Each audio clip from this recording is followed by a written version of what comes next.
The consequences of these acts have been devastating.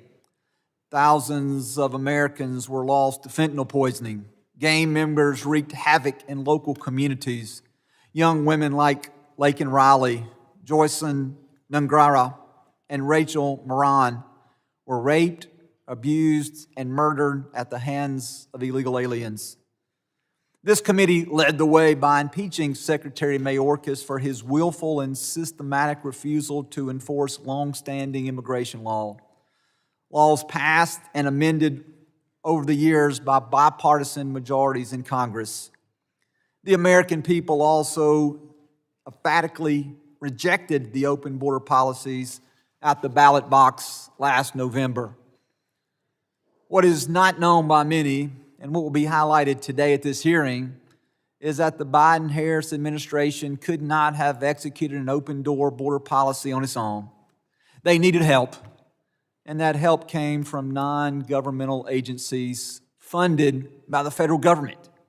These groups that received billions in taxpayer funding would prove instrumental in helping the Biden-Harris administration process and release a historic number of illegal aliens into our country.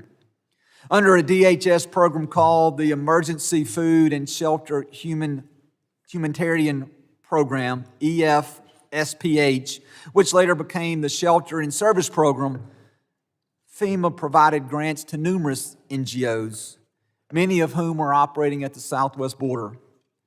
These groups spent billions of taxpayers' dollars giving to them by the Biden-Harris administration to provide all types of benefits to illegal aliens, those individuals who were recently released from DHS custody. Our taxpayer dollars were spent on purchasing tens of thousands of nights in hotel rooms for illegal aliens, instead of using existing ICE detention facilities to house those detained individuals. The Biden-Harris administration sent taxpayer dollars to NGOs to put them in hotels at the cost, again, of hundreds of thousands of dollars over the course of those contracts, in many cases without any ICE supervision. Even worse, our taxpayer dollars were used to form the final link in the cartel's human smuggling operation, paying to help illegal aliens travel to their preferred destinations: Chicago, New York, Miami, Los Angeles, or other destinations of choice. Jansen Owen, then the chief of the Border Patrol Del Rio sector, told the committee in an official interview, ICE would then turn over illegal aliens over to NGOs for them to travel to wherever they were going to go while awaiting their hearing. Recent studies have shown that illegal aliens who passed through the doors of these NGOs at the border ended up in effectively every congressional district across the country. Many of the NGOs served as a launching pad for mass illegal immigration. The abuse was so widespread that even the Biden-Harris administration, the NGOs themselves, couldn't deny what was happening. In June 2022, when DHS officials said that the department will continue to closely coordinate with and support NGOs to facilitate the movement of any individual encountered at the southwest border. John Martin with the Opportunity Center for the Homelessness, an NGO in El Paso, said that his organization works with illegal aliens to, quote, facilitate travel to destinations of their choice, end quote. These actions appear to many on the committee to constitute a violation of Section 274 of the Immigration and Nationalization Act, which prohibits any individual from encouraging or inducing someone to enter the country unlawfully or helping transport them to the interior. Corruption and waste were rampant in the spending by the NGOs. Under the Biden-Harris administration, DHS's top watchdog audited millions of dollars that had gone to local grant recipients over a 6-month period in 2021. They found that a lack of documentation kept them from determining how more than half the money had been spent. In some cases, they discovered that funds had been used to pay for benefits for individuals who were legally inadmissible to receive them. The Biden border crisis provided to be a profitable business for some NGOs. According to the Free Press, 3 large NGOs involved in handling unaccompanied alien children, the Global Refuge, who received 85% of its revenue from governmental grants, Endeavors, who received 97% of their revenue from governmental grants, and Southwest Keys Program, who received an astonishing 99% of its revenue from the federal government. These 3 groups saw their combined revenue grow to an astonishing $2 billion plus by 2022. I would argue that these groups had a vested interest in prolonging the crisis. One NGO, Southwest Key Properties, used the increase in government funding to raise salaries of officers and officials across the board, including, according to recent media reporting, an increase of over $675,000 increase to their CEO. Many NGOs tried to mislead the public in how these funds were being allocated. This was documented by a recent Florida grand jury investigation that just said that in that investigation, the grand jury said that they were actively obstructing. They were obstructed from determining how these federal dollars were spent. The grand jury also noted that some NGOs received the vast majority of their federal funding from grants, or the vast majority of their funding from federal grants. Pretty interesting for groups that like to call themselves non-governmental organizations. The American people are tired of being told that we should fund the actions of lawbreakers. They are tired of groups encouraging people to cross the border illegally and organizations that facilitate the release of illegal aliens into the interior. When would-be border crossers know that they will receive a host of benefits that await them immediately after crossing the border, they are more likely to make the deadly and dangerous journey. That's exactly what happened under the Biden-Harris watch, as millions of vulnerable people put themselves in harm's way at the hands of cartels and smuggling groups. An untold number perished along the route. Tens of thousands of more suffered physical and sexual abuse on the way, and many are still trapped today, paying off their cartel debt through forced labor or working in the sex trade. We can and should look for ways to care for the vulnerable and less fortunate, but using taxpayer dollars to undermine our laws and the well-being of Americans and migrants alike is not the way to do it. We cannot let taxpayer dollars be used to facilitate lawbreaking, and we must shine a light on this disgraceful step as we begin to hold these organizations accountable. This cannot, on our watch, ever be allowed to happen again. With that, I would like to recognize the ranking member and my friend from my home state of Mississippi, Mr. Thompson, for his opening statement. Thank you very much, Mr. Chairman. Welcome also to this hearing, and I look forward to the information we get. But before we begin, I want to express my heartfelt condolences to the families of those who lost lives in the tragic Texas flooding on Independence Day. Our thoughts and prayers are with them. Also, I want to say that we had a smaller flood. Nonetheless, we lost lives in New Mexico, and we want to acknowledge that also. Mr. Chairman, my Republican colleagues and the Trump administration are waging a war on faith and civil society in the United States. That is a real inside job. So let's talk about it. Faith-based service and civic associations bring Americans together in pursuit of the greater good, and that threatens Donald Trump and MAGA Republicans because they believe their political strength lies in driving wedges between people.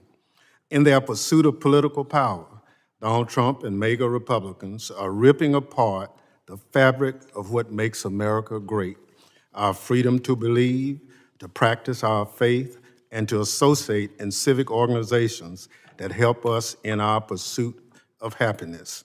Donald Trump started his second term by attacking religious organizations, and he's not rested since. On the first day in office, Donald Trump paused foreign assistance for the needy, harming the work of faith-based religious agencies. On his second day in office, Donald Trump decided that deportation forces could begin entering houses of worship to arrest migrants. After a week in office, Donald Trump, OMB, attempted to freeze federal grants, including the Nonprofit Security Grant Program, which helped houses of worship protect themselves from violence. Republicans on this committee appear to want that want in on that action. Just read the Republicans' press release about their vindictive investigation of American charities and this sham hearing. Republicans falsely accuse Catholic, Jewish, Lutheran, Methodist, evangelical, Muslim, and secular charities that feed, clothe, and aid the needy of having, quote, supercharged the business model of cartels, end quote. That is a slanderous accusation and fringe conspiracy theories with no basis in reality. Republicans sent out 215 letters falsely accusing organizations of wrongdoing, even though most of the organizations don't receive federal dollars or provide direct services to migrants. This is a scare tactic, plain and simple. Republicans' so-called investigation and today's hearing are shameful abuses of congressional power to bully people for how they choose to exercise their religion and help their fellow man. It's an attack on diverse faith-based organizations over their religious practices, and is a threat to charities that do humanitarian work Republicans do not like. It does not surprise me that the chairman of this committee, Mark Green, is absent for his last full committee hearing before retiring to Guyana. I, too, would be embarrassed if I had to sign off on this hearing. What does surprise me is that my good friend, Michael Guest, my colleague from Mississippi, a proud Sunday school teacher, is chairing a hearing that attacks Christianity and bullies private citizens over what they choose to do in lawful service in their communities. But that is the damage done Donald Trump and the mega Republicans have done to our country and to the Republican Party. Republicans don't want to investigate who's really running things at DHS while Kristi Noem is filming all her commercials. They don't want to investigate what Donald Trump is hiding by restricting Congress's access to classified files. They don't want to investigate why the Trump administration deported sick American kids. And they don't want to investigate how thousands of calls from flood survivors in Texas went unanswered by FEMA. Instead, committee Republicans are attacking charities and religious organizations for providing food, clothing, and shelter to people in need. Let me be clear. Republicans have voted for years across multiple presidential administrations to fund humanitarian programs that provide food, shelter, basic medical care, and transportation for migrants. That includes 10 Republican members of this committee, including every single Republican currently running to be the next chairman. Now, suddenly, they have a problem with a program they supported, and they need a distraction. I might add, the program they're criticizing actually came about under the Trump administration. And somehow we say this is a Biden program, but it was created when Donald Trump was president. Well, let me say, it's shameful that Republicans on this committee are scapegoating charities and churches that help the needy just because some of the needy happen to be migrants. It's hypocritical that my colleagues across the aisle are attacking programs that authorized and funded. It's pitiful that Republicans would violate Americans' First Amendment rights to freedom of religion and association just to distract from Kristi Noem's failed natural disaster response, Donald Trump's illegal and cruel treatment of migrants, and this administration's weaponization of DHS. If committee Republicans truly wanted to oversee how DHS used the funding they supported to help local governments and charities would provide essential services to migrants, they would have invited FEMA here to testify, since it administers the Emergency Food and Shelter Program. On that point, let me say, we've been here since January 20th. We've had one administration witness come before this committee, one, and that was the FEMA administrator. We haven't seen anybody else in the third largest government agency. Republicans would have invited Customs and Border Protection to testify, since CBP worked with FEMA to establish the Shelter and Services Program. Our Republicans would have invited Secretary Noem to testify, since the funding Republicans have questioned about flowed through DHS. Somehow, Republicans forgot to ask Secretary Noem about the spending during her only appearance before this committee this year. But Republicans did none of that. Instead, they invited a private panel of witnesses to perpetuate Republican attacks against organizations that are feeding, sheltering, and helping the least of our brothers and sisters. Many on the other side purport to be Christians, but their actions today do not square with anything I learned in church. This is a shameful spectacle, Mr. Chairman, and frankly, it's un-American. In closing, I want to say a word to the organizations being targeted by the other side. I know many of you are watching today and worried that your work is being disrupted by these baseless attacks and that people are suffering as a result.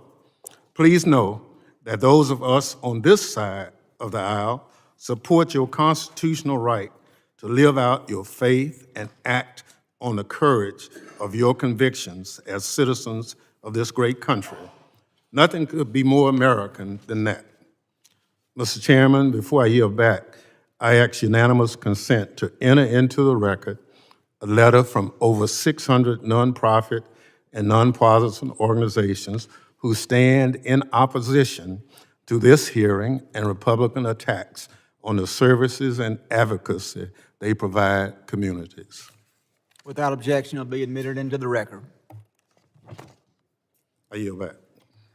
Other members of the committee are reminded that opening statements may be submitted for the record. Today, we are pleased to have a highly distinguished panel of witnesses before us. I would ask that our witnesses please rise and please raise your right hand. I will administer the oath. Do each of you solemnly swear the testimony that you will give before the Committee on Homeland Security of the United States House of Representatives will be the truth, the whole truth, and nothing but the truth, so help you God? Thank you. Let the record reflect that the witnesses have answered in the affirmative, and our witnesses, thank you, and please be seated. I would now like to take a moment to formally introduce our witnesses. First, I'd like to introduce Mike Howell. Mike is the president of the Oversight Project, which has done significant work through litigation and investigation to uncover information about the Biden border crisis. He served as oversight counsel at the Department of Homeland Security under the first Trump administration and has senior experience in different oversight positions on Capitol Hill. A graduate of Duke University and Emory Law School, Howell is also a board member of the National Immigration Center for Enforcement. Second, I'd like to introduce Allie Hopper. She is a nationally recognized expert in human trafficking and the president and founder of Guard Against Trafficking, an organization that conducts research and advocacy to counter exploitation and human trafficking. She authors Florida's landmark anti-grooming bill, now used as a model language in states across the country. She has testified before Congress on child trafficking and has delivered numerous congressional briefings on human trafficking. She conducts on-the-ground research in the United States, Mexico, Central and South America, and has trained Interpol in South America, has trained law enforcement officers here at home, and policy makers across multiple states and countries. Last is Julio Rosas. He is an expert and a renowned national correspondent for Blaze Media. As a journalist, he has reported on the ground from the southwest border during the Biden border crisis and has uncovered many riots and protests and has covered many riots and protests across the country, notably those sparked by Antifa and the Black Lives Matter riots of 2020. Julio has previously served in the United States Marine Corps as a reserve. I want to thank all of our witnesses for being here. I would now like to recognize Mr. Howe for 5 minutes to summarize his opening statement. Chairman Guest, members of the committee, thank you for having me here today to testify. My name is Mike Howell, and I'm the president of the Oversight Project. I'm also a visiting fellow for the Heritage Foundation and a board member at the National Immigration Center for Enforcement. I especially thank you for giving me a platform to plead with members of this body, all on the Democrat side, to stand down on their threats against the men and women of Immigration and Customs Enforcement.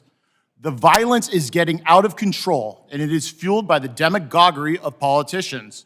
Whether it is one of your members telling Axios that there needs to be blood to grab the attention of the press and the public, another saying civility isn't working and to prepare for violence, or even a member of this committee being arrested for forcibly impeding and interfering with federal officials, this escalation deserves condemnation.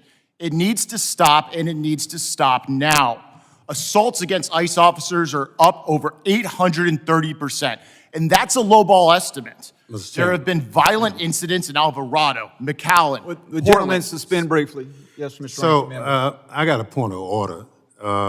Pursuant to Clause 2K8 of Rule 11, I raise a point of order that this testimony is outside the scope of the hearing.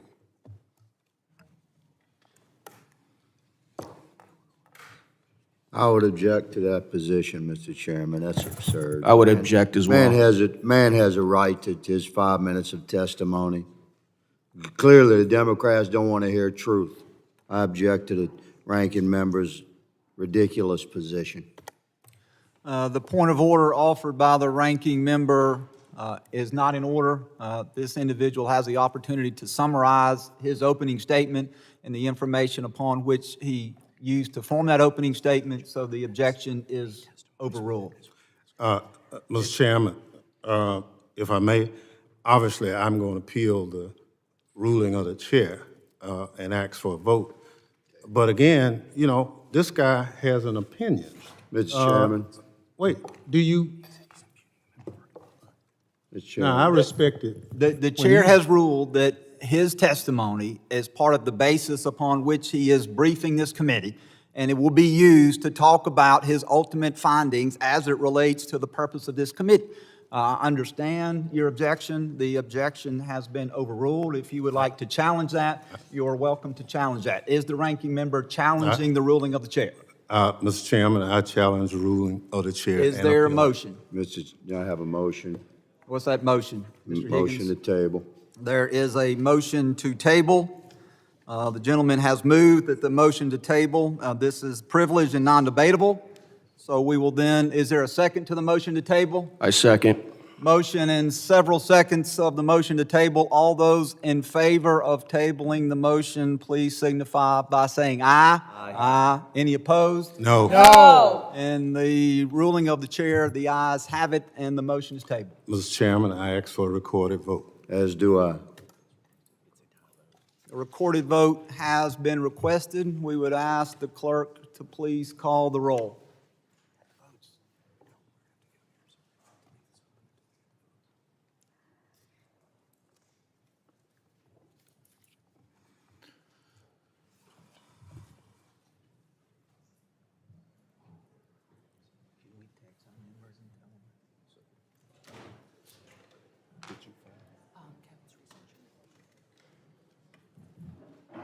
No, they're not going to like the next part.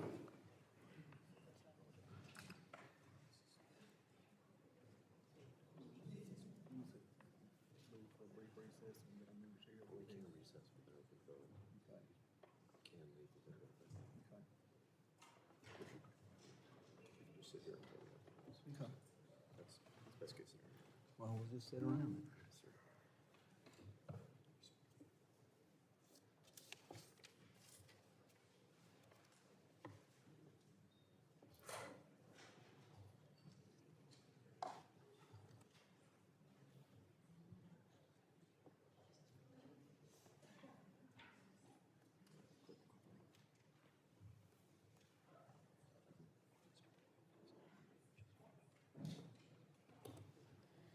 The clerk will call the roll, and then once the roll is called, we will wait on additional members to arrive so that they can cast their vote. But the clerk can begin to call the roll. Mr. McCall. Mr. Higgins. Aye. Mr. Higgins votes aye. Mr. Guest. I'm sorry, Aye. apologies. Mr. Jimenez. Aye. Mr. Jimenez votes aye. Mr. Pfluger. Mr. Garbarino. Ms. Green. Mr. Gonzalez. Mr. Luttrell. Mr. Strong. Aye. Mr. Strong votes aye. Mr. Burkeen. Mr. Burkeen votes aye. Mr. Crane. Mr. Crane votes aye. Mr. Ogles. Mr. Ogles votes aye. Mrs. Biggs. Mrs. Biggs votes aye. Mr. Evans. Mr. Evans votes aye. Mr. McKenzie. Mr. Knott. Ranking Member Thompson. Nay. Ranking Member Thompson votes nay. Mr. Swalwell. Mr. Correa. No. Mr. Correa votes no. Mr. Tanadar. No. Mr. Tanadar votes no. Mr. Magaziner. Mr. Goldman. No. Mr. Goldman votes no. Mrs. Ramirez. No. Mrs. Ramirez votes no. Mr. Kennedy. No. Mr. Kennedy votes no. Ms. McIver. No. Mrs. McIver votes no. Ms. Johnson. Mr. Hernandez. Ms. Poe. Mr. Carter. Mr. Carter votes no. Mr. Green.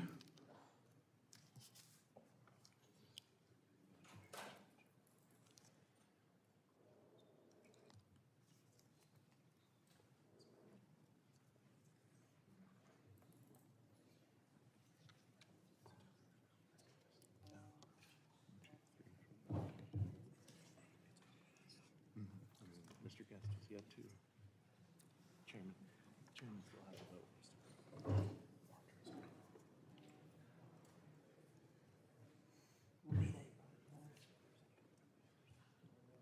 Yeah, all the same things I do. Okay.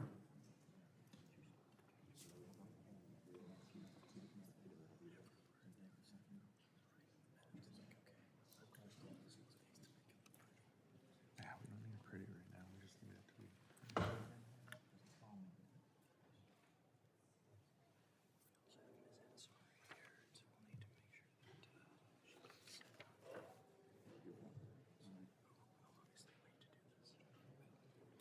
Are there other members that wish to have their vote recorded?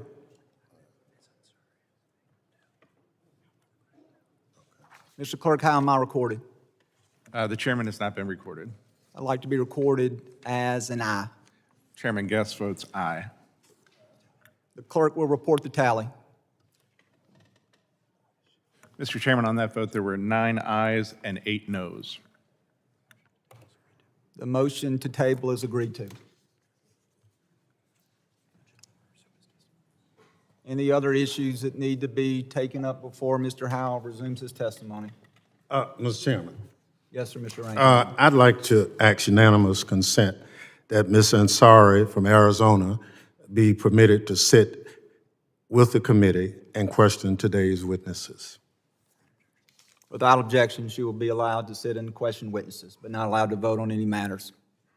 Any other issues that need to be taken up? Mr. Howell, you are recognized once again to continue your summation of your opening statement. Thank you. Reclaiming my time. The violence, obstruction, and subversion of the United States that is emanating from so-called non-governmental organizations, unwell individuals, some probably paid, and supported by the political mainstreaming of violent rhetoric from national politicians should not come as a surprise.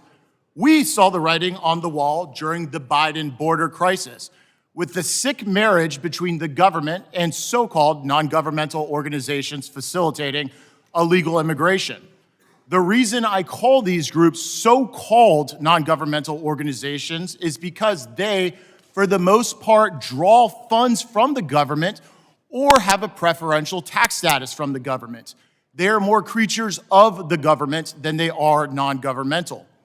Now, the United States of America is still reeling from the consequences of the worst border invasion in history.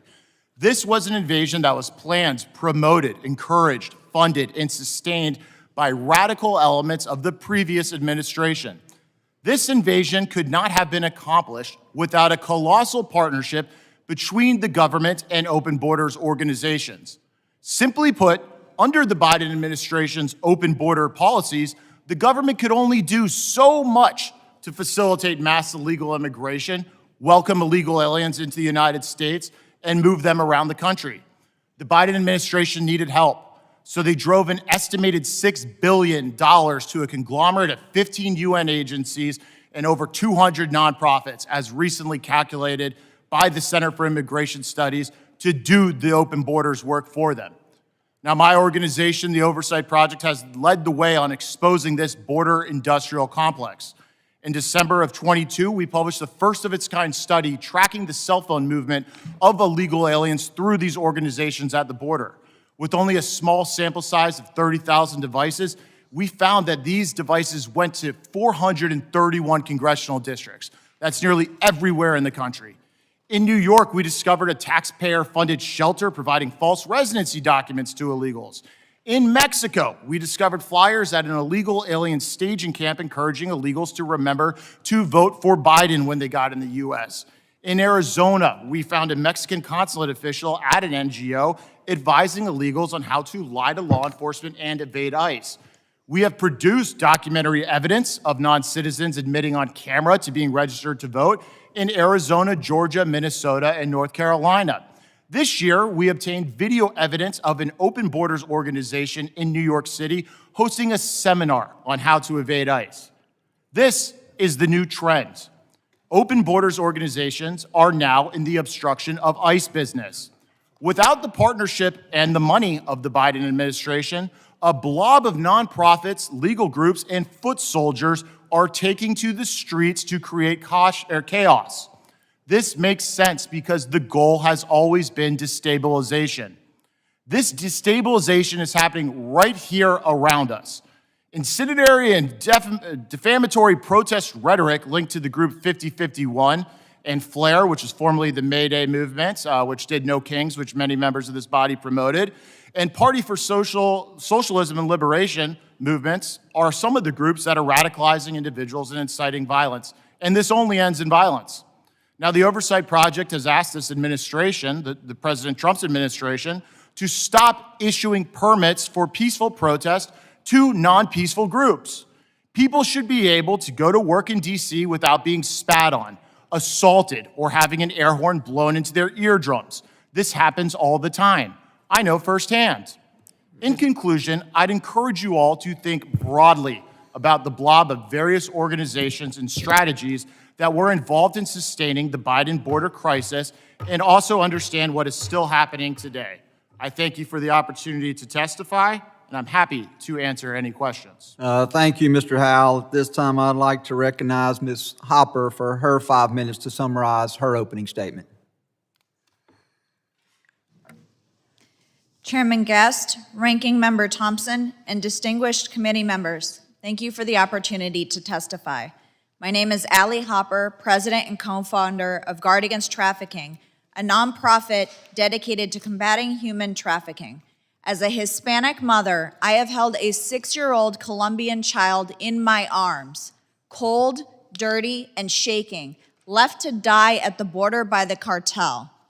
I have seen children that have crossed the border alone, holding scraps of paper with sponsor information given to them by the cartels. When I testified in November, we discussed the exploitation of children at our border. Today, countless children continue to be neglected, abused, or trafficked by a system meant to protect them. We must ask, how was this allowed to happen, and what role did NGOs play? My research partner, Dr. Jared Sadolsky, and I have conducted extensive field work, including interviewing incarcerated traffickers, cartel members, whistleblowers, and unaccompanied alien children themselves. An ORR field specialist had visited a home to place a 17-year-old and reported serious concerns, most notably that the adult claiming to be the child's mother was adorned in MS-13 tattoos. Despite these concerns, ORR leadership overruled that specialist. Tragically, 3 months later, that child was found dead, his pants around his ankles, with an older man passed out next to him. This heartbreaking case is not isolated. It highlights a system overwhelmed by both scale and mismanagement. Since 2008, over $20 billion has been dispersed under the UAC program, almost $14 billion of that in the last 6 years alone, meaning over 2/3 of funding was spent in just 1/3 of the program's lifespan. Yet despite this massive investment, hundreds of thousands of children remain unaccounted for as the U.S. taxpayer dollars fueled a system hijacked by criminal networks. No-bid billion-dollar contracts were awarded with little oversight, while influx facilities became transportation hubs. A striking example is Endeavors. Their IRS filings show revenue soaring from $65 million in 2019 to $1.18 billion in 2022, driven almost entirely by federal contracts.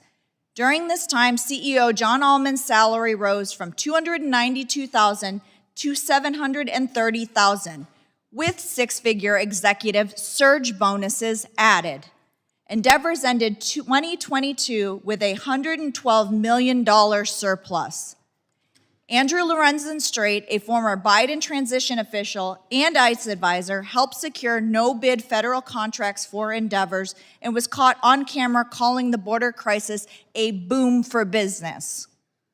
Inside Endeavors, leadership blocked critical safety protocols, resisted oversight, and silenced internal dissent. Our interviews with contracted auditors at Endeavor's Pico, Texas facility revealed disturbing findings. Male staff had been found inside female dorm rooms. An employee had led 150 teenage girls in sexually explicit routines, dance routines, teaching them how to twerk on multiple occasions. A female over 18 had been shielded from ICE.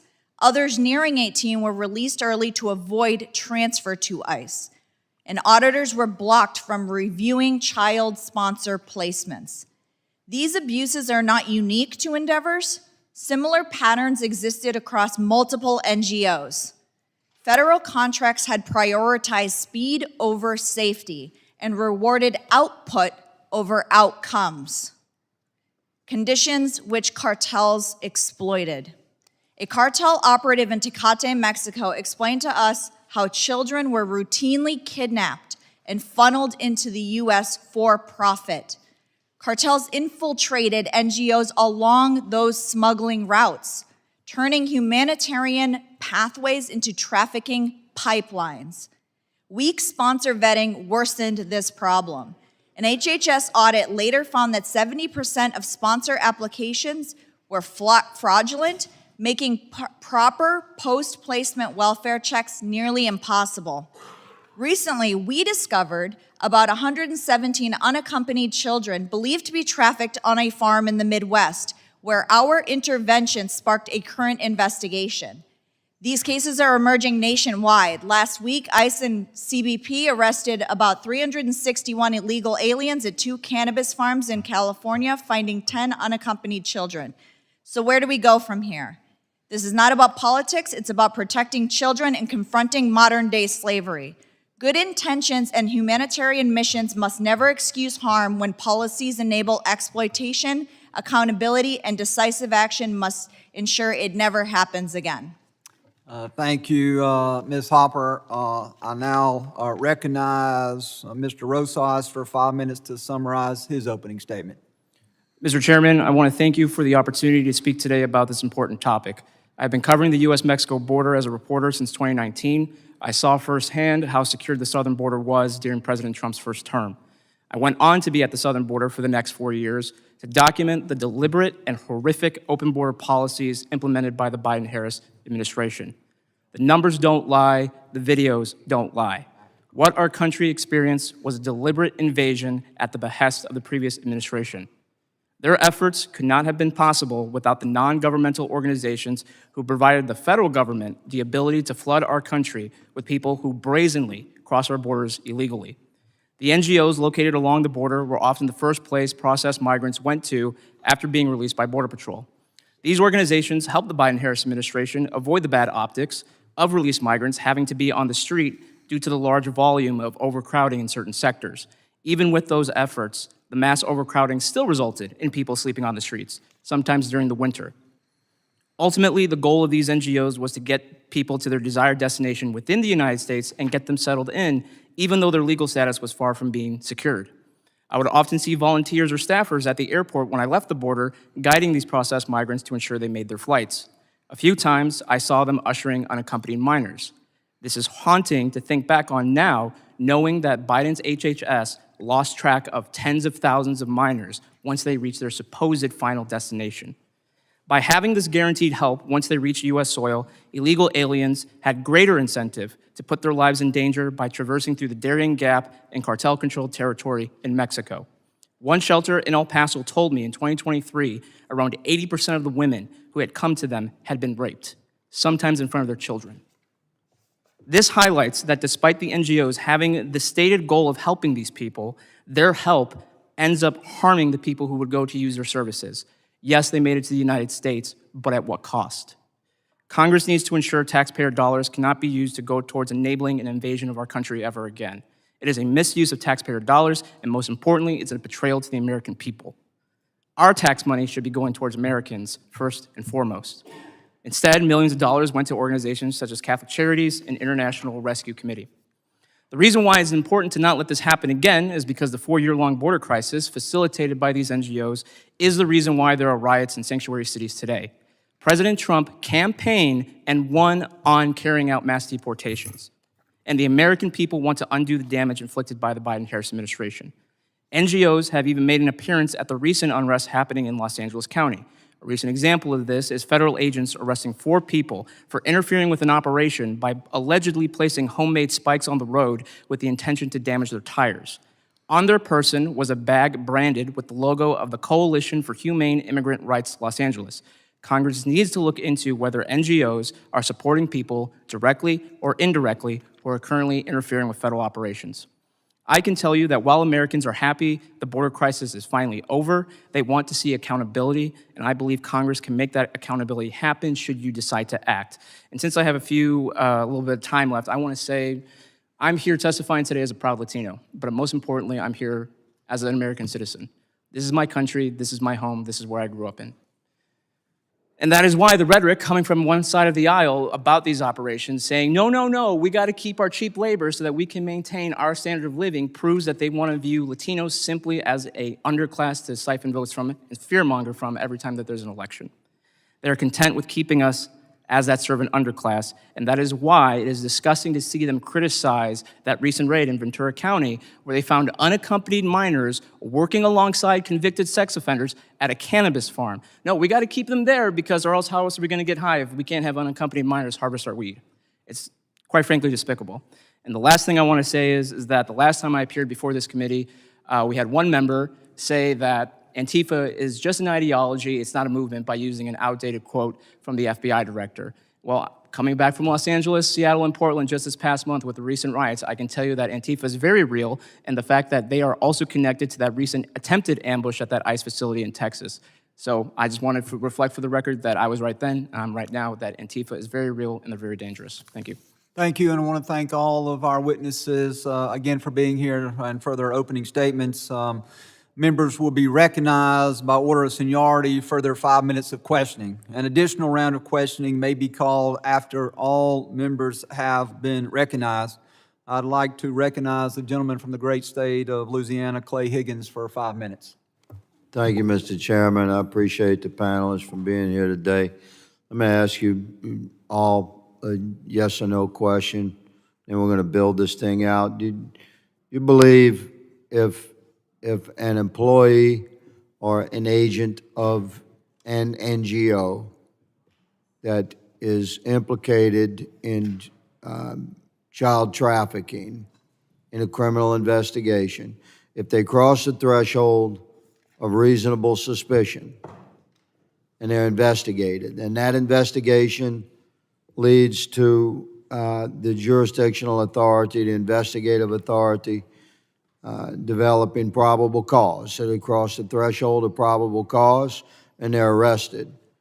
And then they're prosecuted, and if they're convicted, they cross the threshold of guilty beyond a reasonable doubt, and they are convicted. We're talking about an employee of an NGO that participated willingly during the last 4 years with the trafficking of human beings, including children that were destined to be trafficked into the sex trade. Mr. Howe, do you think that employee of that NGO should be convicted and incarcerated based upon the judicial system and the criminal justice system I just described? Yes or no? Yes. Ms. Hopper? Yes. Mr. Rosas? Yes. Well, I concur.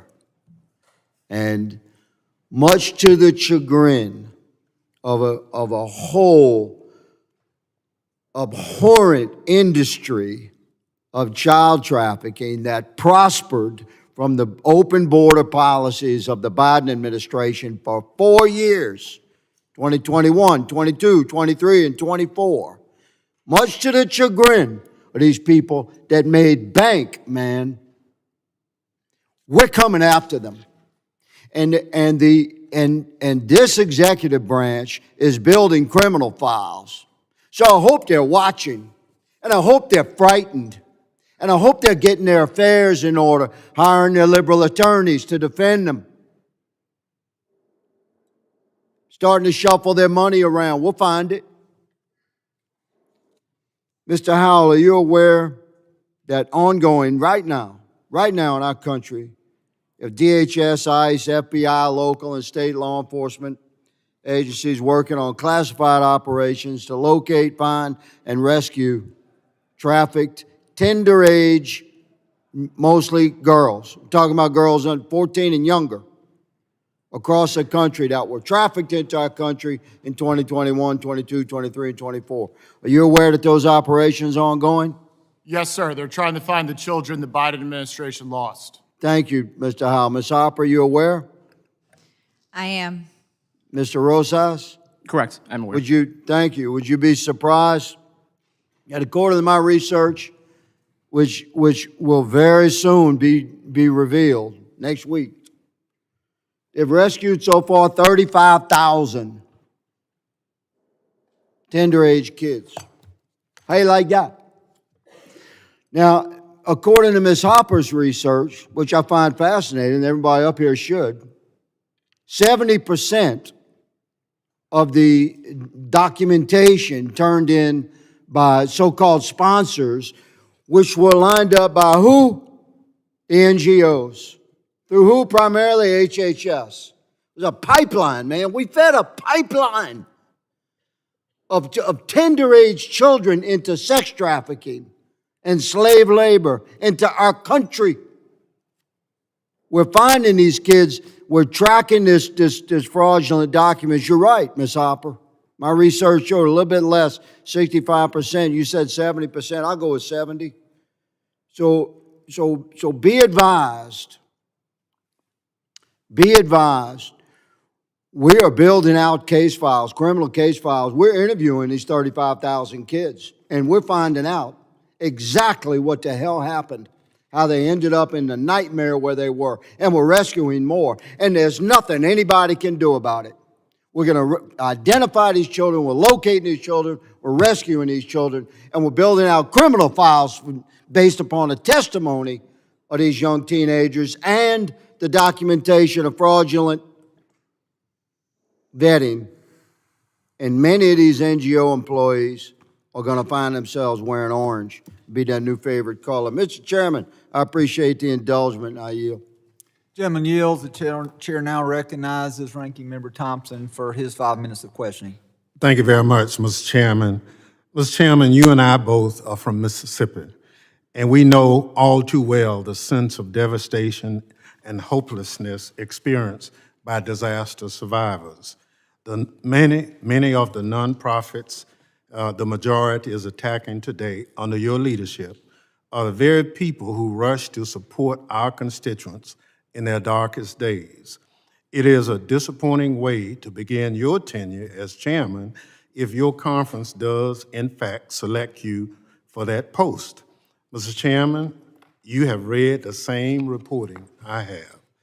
You've heard the same whispers of concern about the administration's action decimating staff across the department, and you've seen the horrific results of the department's gross incompetence in just six short months. As of July 4th, weekend began, the deadliest floods in Texas history were wreaking havoc in communities across the state. Over 130 people died, including nearly 30 campers and counselors at an all-girls Christian summer camp. Now, we know that because of Secretary Noem's policies, FEMA's urban search and rescue teams were not deployed until at least 72 hours after the flooding began, and FEMA's recovery center contracts were allowed to lapse. Disaster survivors called FEMA for help, but it answered only 35% of their calls. As Texans suffered, Secretary Noem was posting glamour shots for her South Dakota official portrait on Instagram. Apparently, federal disaster response can wait, but Instagram posts cannot. President Reagan once said the 9 most terrifying words in the English language were, "I'm from the government and I'm here to help." Secretary Noem's DHS has proven that it's far scarier when you call the government for help and no one answers.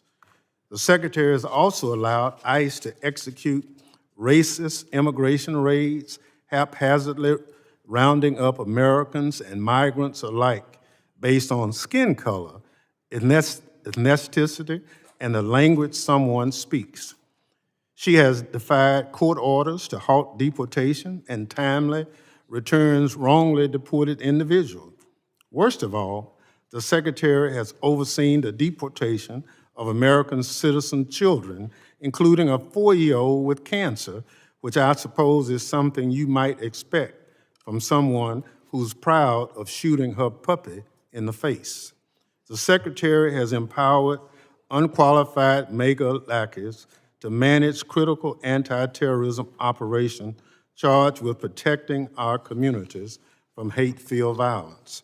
As we face increasingly sophisticated cyber threats, the Secretary has harassed nearly 1,000 cyber experts at CISA into quitting their jobs and eliminating its election security work because the president is still upset that he lost the 2020 election. Though she might have been reluctant to respond to the multiple oversight requests made by committee Democrats, she's managed to find time to go on television to gaslight the public. Secretary Noem has a lot of answers for Republicans have impeached cabinet secretaries for less, for noting, in fact. For those reasons, Mr. Chair, pursuant to Clause 2K6 of Rule 11, I move that the committee subpoena Department of Homeland Security Secretary Christy Lynn Nome.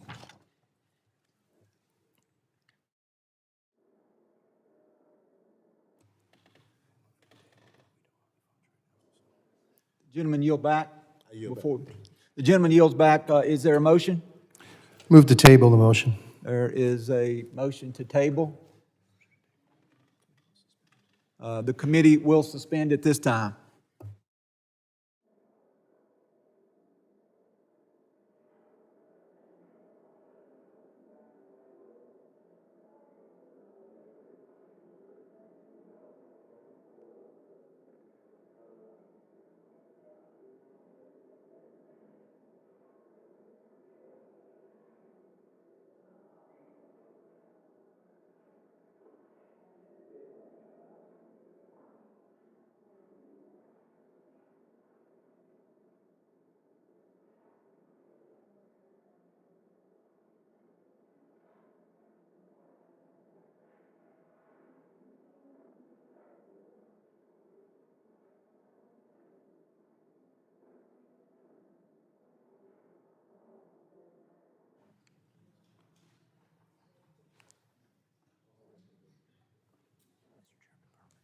Mr. Chairman. Gentleman's recognized. Parliamentary inquiry. Are we waiting on something? Waiting on members to return to the committee room.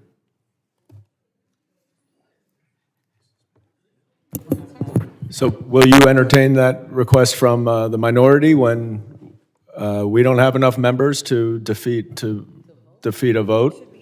Ms. Goldman, the committee hearing at this point is in suspension per the rules. I have the ability to call us into suspension, and that's where we are at this point. No, I understand. I'm just wondering if you're going to do it similarly and equally for the minority, or you're just going to make it for the majority. Quality. Mr. Chairman, I know this is your maiden voyage, but there's a motion on the floor, and you can't recess a motion because the members are not here. The committee is not in recess, Ranking Member Thompson. Well, that's what you said. I'm sorry, the committee has been suspended.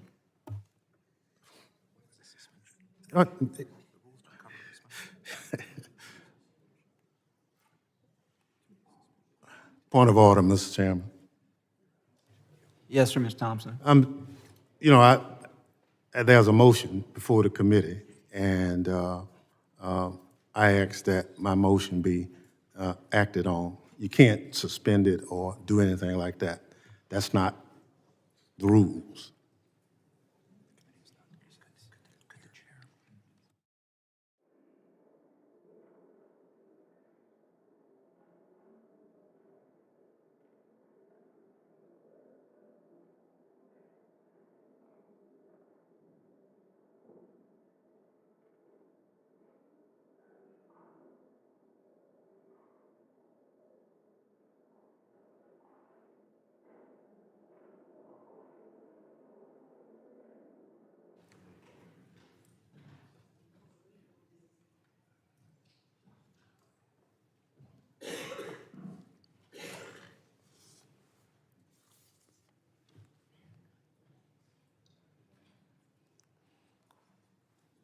Mr. Chairman,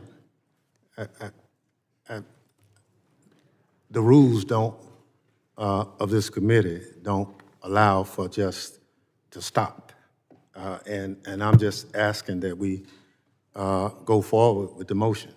The chair has already explained where we are at this point, Mr. Thompson, and until additional members return to the chamber, we will not be moving forward.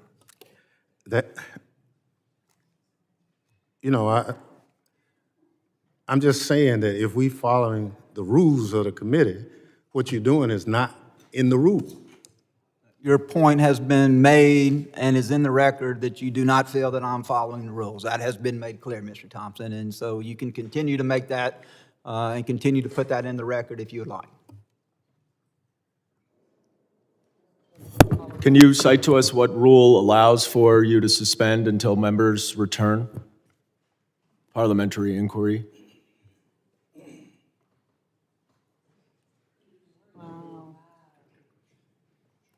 The people, this is how we break rules all day here.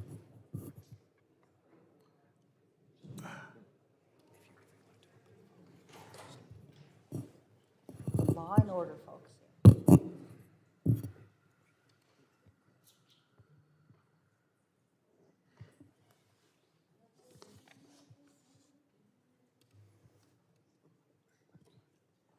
That was the most gospel.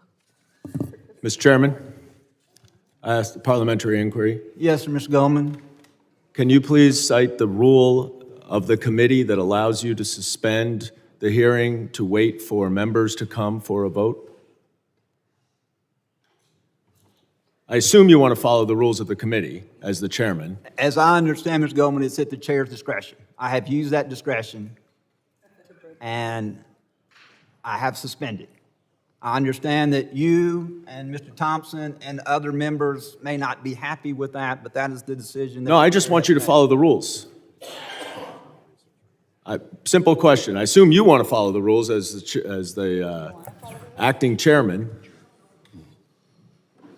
So presumably there's a rule that you can cite to that allows you to do this. There is no general discretion of the chair to do whatever the chair wants to do. That is not a rule in the House of Representatives.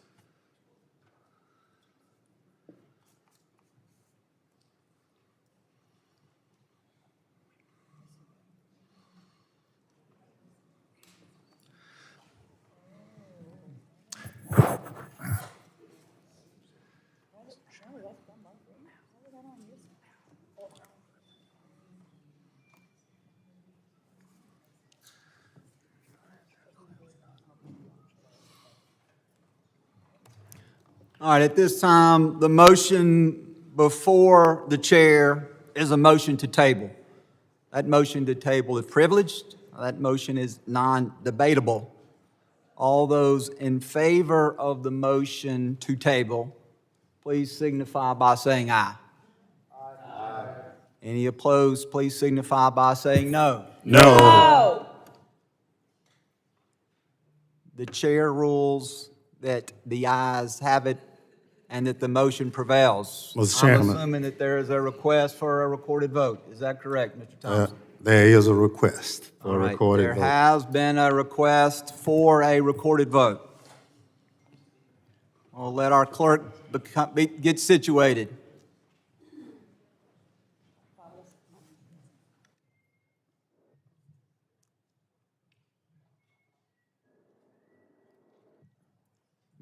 Mr. Clerk, would you please call the roll? Mr. McCall. Mr. Higgins. Aye. Mr. Higgins votes aye. Mr. Jimenez. Aye. Mr. Jimenez votes aye. Mr. Pfluger. Mr. Pfluger votes aye. Mr. Garbarino. Aye. Mr. Garbarino votes aye. Ms. Green. Mr. Gonzalez. Mr. Luttrell. Mr. Luttrell votes aye. Mr. Strong. Mr. Strong votes aye. Mr. Burkeen. Mr. Burkeen votes aye. Mr. Crane. Mr. Crane votes aye. Mr. Ogles. Mr. Ogles votes aye. Mrs. Biggs. Mrs. Biggs votes aye. Mr. Evans. Mr. Evans votes aye. Mr. McKenzie. Mr. Knott. Ranking Member Thompson. Nay. Ranking Member Thompson votes no. Mr. Swalwell. Mr. Correa. Mr. Correa votes no. Mr. Tanadar. Mr. Tanadar votes no. Mr. Magaziner. No. Mr. Magaziner votes no. Mr. Goldman. No. Mr. Goldman votes no. Mrs. Ramirez. No.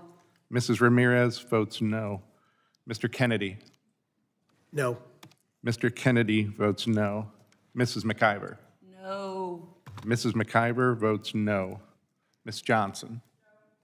Ms. Johnson votes no. Mr. Hernandez. Ms. Poe. Ms. Poe votes no. Mr. Carter. Mr. Carter votes no. Mr. Green.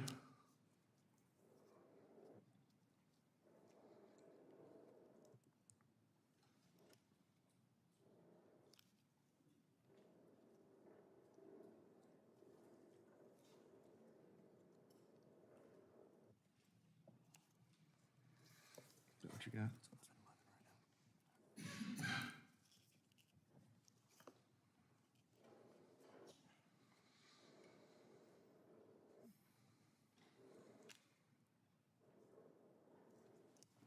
Mr. Clerk, how am I recorded?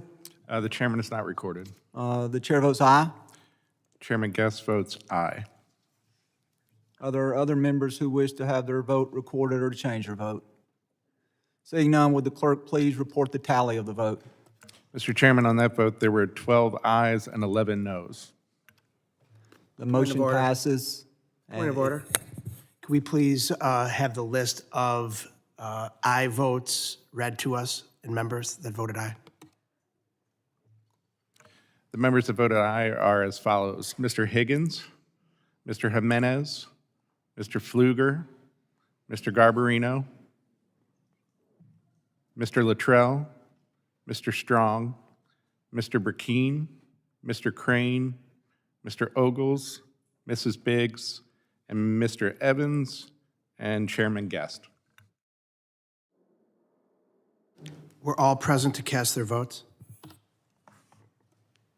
Mr. Clerk, we're all present and cast for votes, to your knowledge?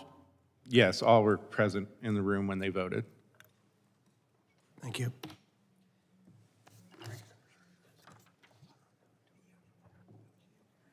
The ranking member has yielded back. At this time, I would recognize myself for my 5 minutes of questioning. I want to respond to some of the allegations contained in the ranking member's opening statement. And Mr. Thompson, I'm assuming that you didn't write that statement because you have known me for some period of time. I know you to be someone who, that I have a long-standing relationship with, and do not believe that you would write an opening statement attacking mine or the Christianity of any other member of this committee. I don't believe that you would weaponize my religious beliefs. I don't believe that you would criticize me because I choose to teach Sunday school in my church, and to somehow say that because I'm a Sunday school, because I'm a Christian, that me being a part of this hearing somehow, in some way, flies in the face of my religious beliefs. Because what we're doing here today is we are not casting a broad net on every non-governmental organization, every nonprofit. We are instead focusing this hearing on those who have profited off of the illegal immigration that we saw under the Biden-Harris administration.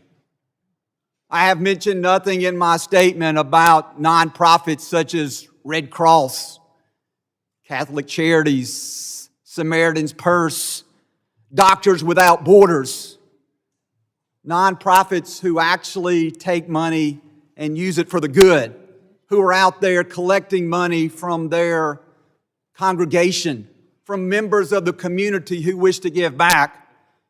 Instead, this hearing is focused on those handful of nonprofits who received their money almost exclusively from grants from the federal government, but yet still claim to be nonprofits. Ms. Hopper, you mentioned two of those in your written testimony, two that I referenced in my opening statement, those two being Endeavors,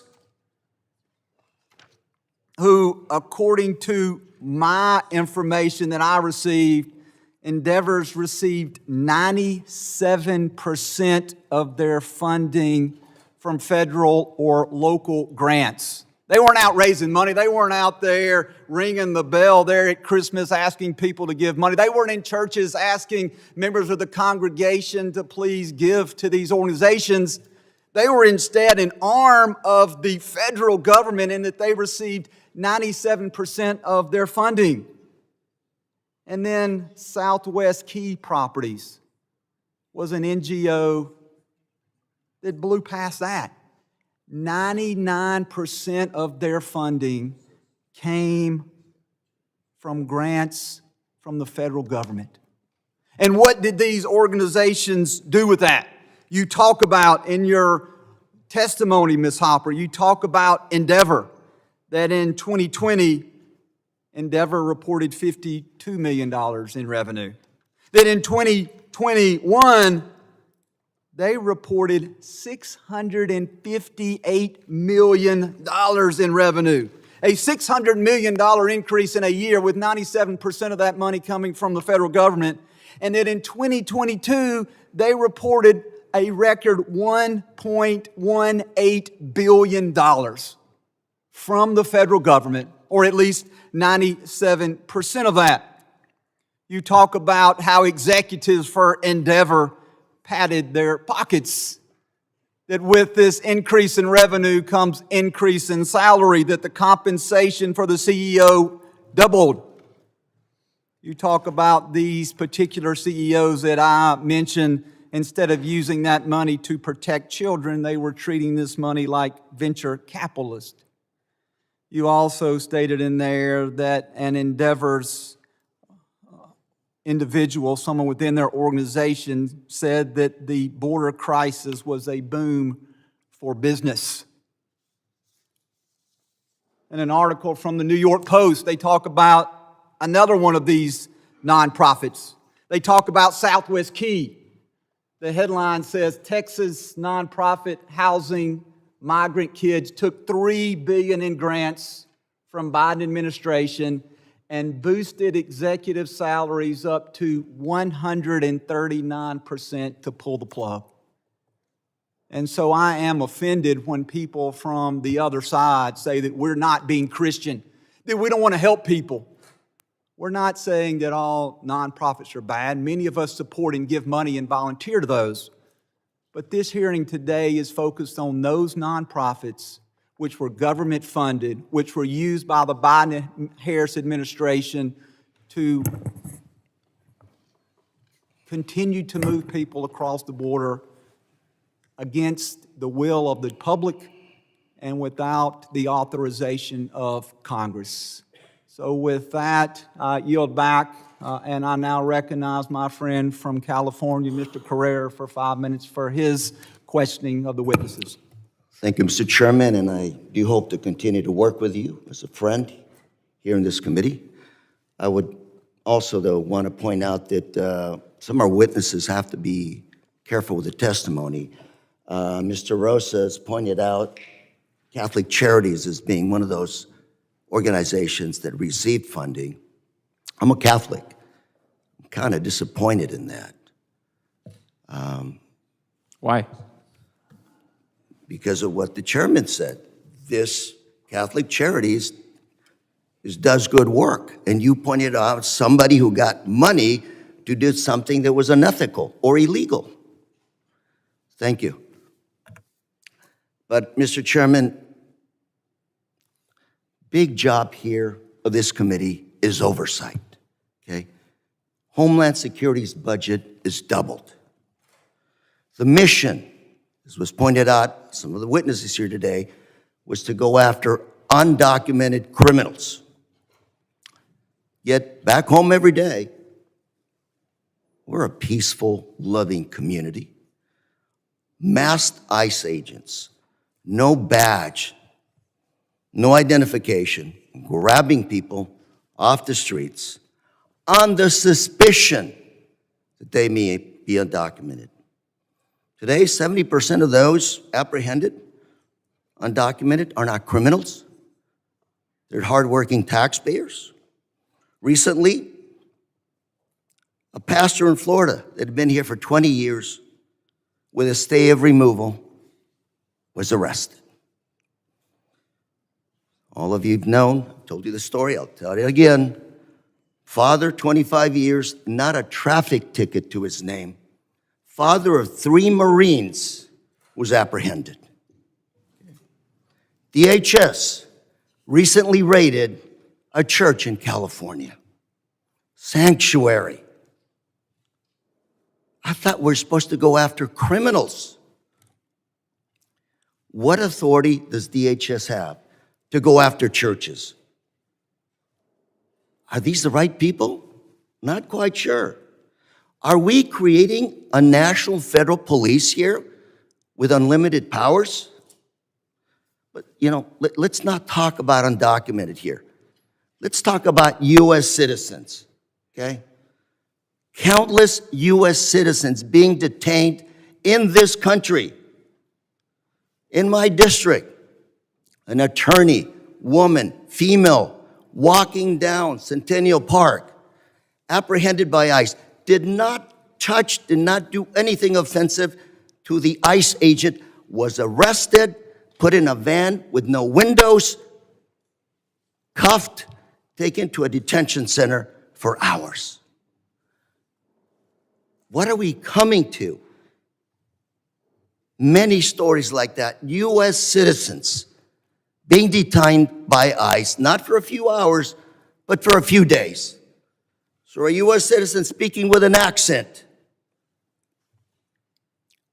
U.S. citizens. Do I have to carry around a passport now?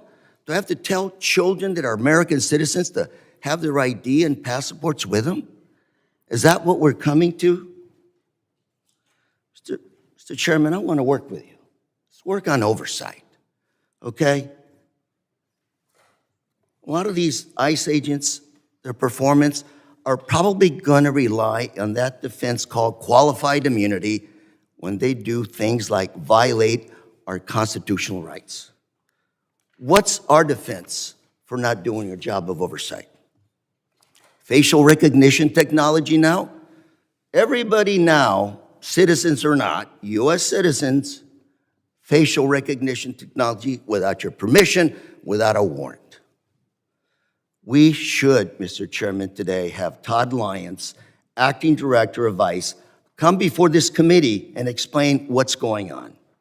Mr. Chairman, pursuant to Clause 2, sub K, sub 6 of Rule 11, I move that the committee subpoena Mr. Todd Lyons, the Acting Director of ICE. Mr. Chairman. Mr. Chairman, I move the table. There is a motion to table. Mr. Cray, do you yield back at this point? Yes. And the gentleman yields back. The gentleman from Florida has moved to table. The motion is privileged and is non-debatable. All those in favor of the motion to table, please signify by stating aye. Any opposed, signify by stating no. No. In the opinion of the chairs, the ayes have it. Is there a request, Mr. Ranking Member? A request from Mr. Correa for a recorded vote. We will allow the clerk a moment to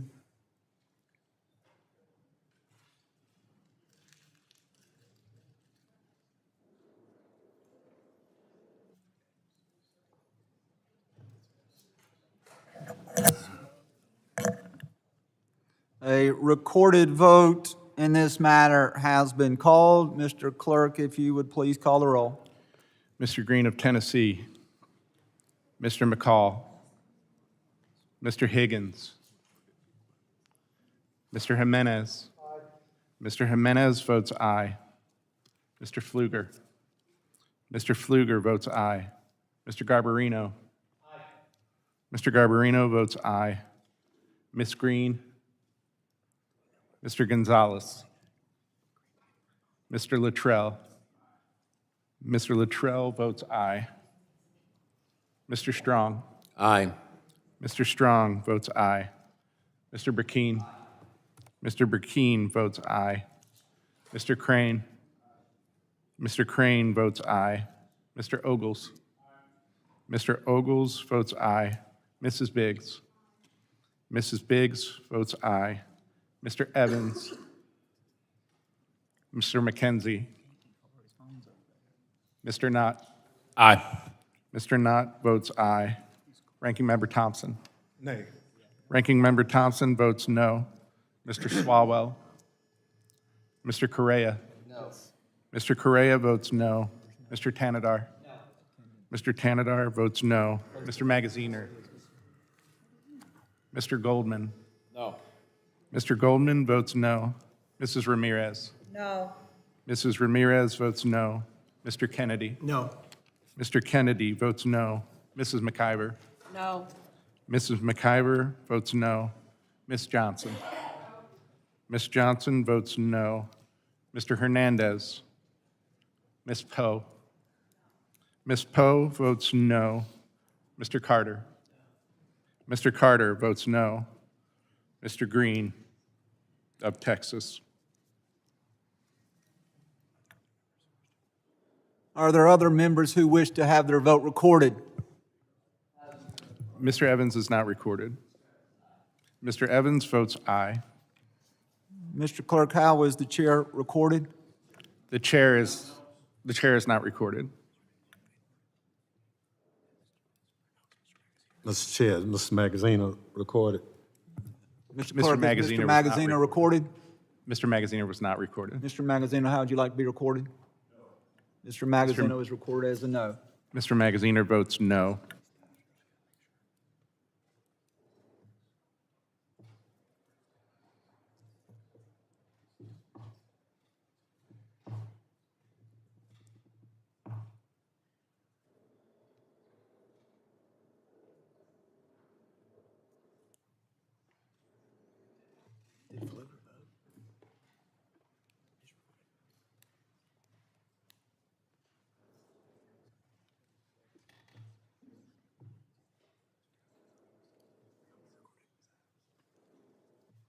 Mr. Clerk, how's the chair recorded? The chair has not been recorded. Chair votes aye. Chairman Guest votes aye. The clerk will report the total. On that vote, Mr. Chairman, there were 12 ayes and 11 noes. The motion is not successful. The motion is successful and is agreed to. At this point, I would recognize my friend from the state of Florida, Mr. Jimenez, for his 5 minutes of questioning. Thank you, Mr. Chairman. Ms. Hopper, how many children do you think that DHS basically lost and didn't have track of during the 4 years of the Biden administration that were admitted into the United States? The reports vary, but as of the last number that we were made aware of was over 325,000 children that went unaccounted for. 325,000 children are not accounted for. So my colleagues on the other side don't want to speak about this hearing. They want nothing to do with this hearing, all right? Why? Because of the failure, and one of the greatest failures in American history of the Biden administration, I believe, was in not keeping track of children. And it wasn't like the folks that sit on the other side of this aisle weren't made aware by people sitting on this side of the aisle that it was happening. And, you know, they failed to do anything or speak out against really this atrocity that was happening to the children that were coming through the border. So this hearing is about the enrichment of certain, NGOs and their part in this tragedy. But also one thing that we haven't talked about is really, not only did this administration enrich a lot of these NGOs, and I'm not painting them all the same. I'm Catholic, all right? So, and I'm a really good friend of my Archbishop in Miami, all right? We have dinner and all that. So I know the great work that they do, but I know there's also bad apples in there. But also the billions of dollars that flowed to the Mexican cartels through human trafficking. And all of it, and you heard, this is not the first time you're going to hear me say it, was done on purpose. Because you can't be that stupid. You can't be that dumb. And so the Biden administration lost track of 300,000 people, children, all right? Probably lost track of millions of other people, migrants, in the United States as they were being trafficked all around. Some indentured servants, the children indentured servants, and even worse, in sex trade, all done on purpose. That has to be one of the biggest scandals in American history. And that's why my colleagues on the other side are running for the hills.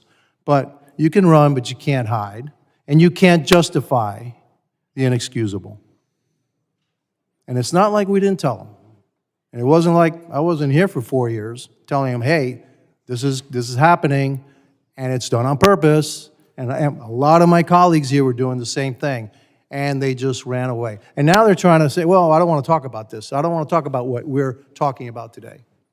And so what we're trying to, I guess, bring to light is we want to make sure this never happens again.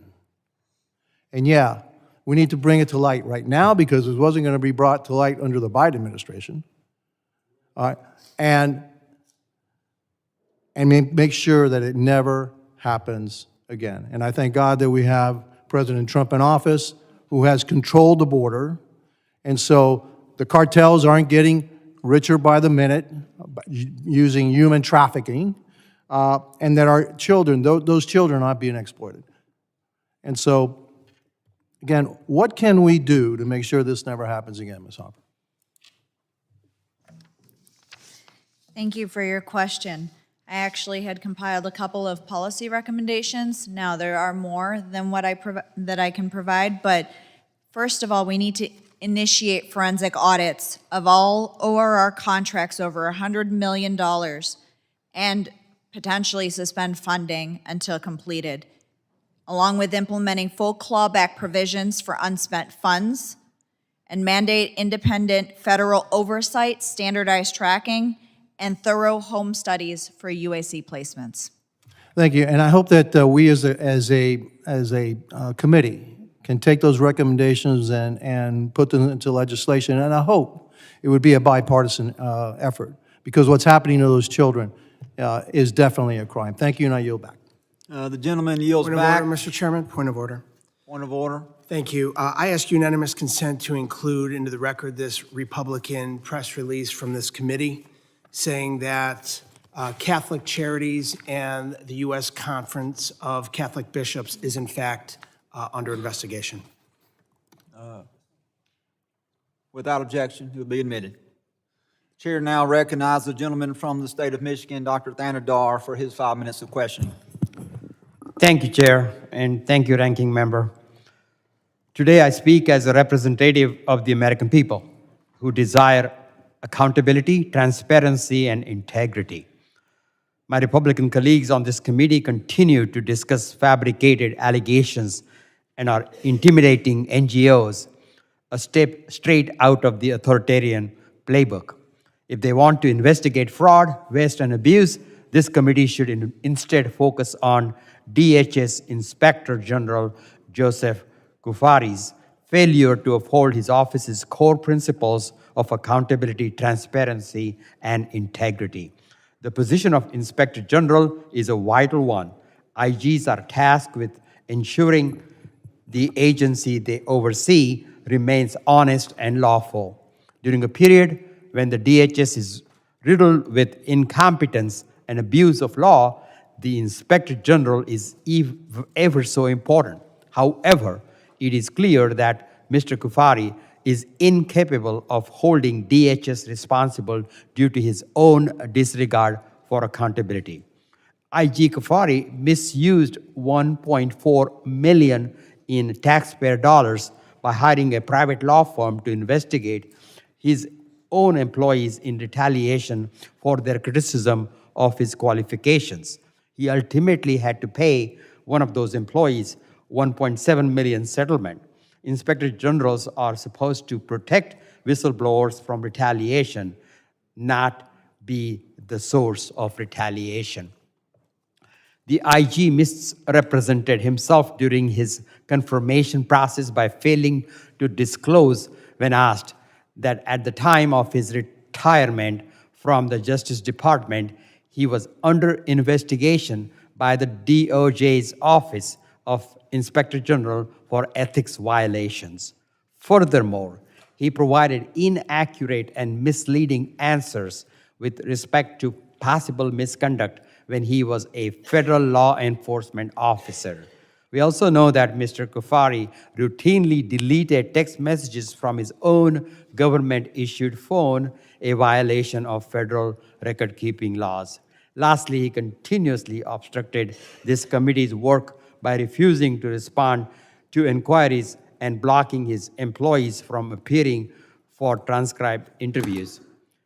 Investigating all of these controversies, the Council of Inspector General on Integrity and Efficiency, an office then run by a Trump-appointed Inspector General, found that Mr. Kafari had abused his authority and engaged in substantial misconduct, recommending that President Biden fire him. Mr. Kafari's tenure as Inspector General has been marked by fraud, waste, and abuse. He has rendered the very watchdog office meant to protect DHS from abuse and mismanagement untrustworthy and inefficient. For the sake of accountability and for the sake of public trust in government, this committee must demand more from the Inspector General and hold him responsible. Mr. Chair, pursuant to Clause 2K6 of Rule 11, I move that committee subpoena DHS Inspector General Joseph V. Kafari to appear before this committee to provide sworn testimony and to produce all relevant documents regarding his performance as the DHS Inspector General. Mr. Chairman, I move to table. I yield back. Gentleman yields back. There has been a motion from Mr. Jimenez from Florida to table. The gentleman that moves the table, that motion is privileged and is non-debatable. All those in favor of the motion signify by saying aye. Aye. All those opposed signify by saying no. No. The ruling of the chairs is that the ayes prevail. Is there a motion for a recorded vote, Dr. Yes. Panadar? Yes.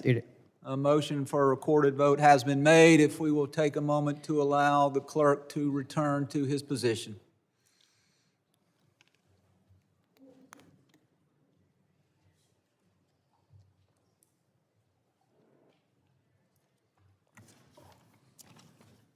Would the clerk please call the roll? Mr. Green of Tennessee, Mr. McCall, Mr. Higgins, Mr. Jimenez. Mr. Jimenez votes aye. Mr. Pfluger. Mr. Pfluger votes aye. Mr. Garbarino. Mr. Garbarino votes aye. Ms. Green. Mr. Gonzalez.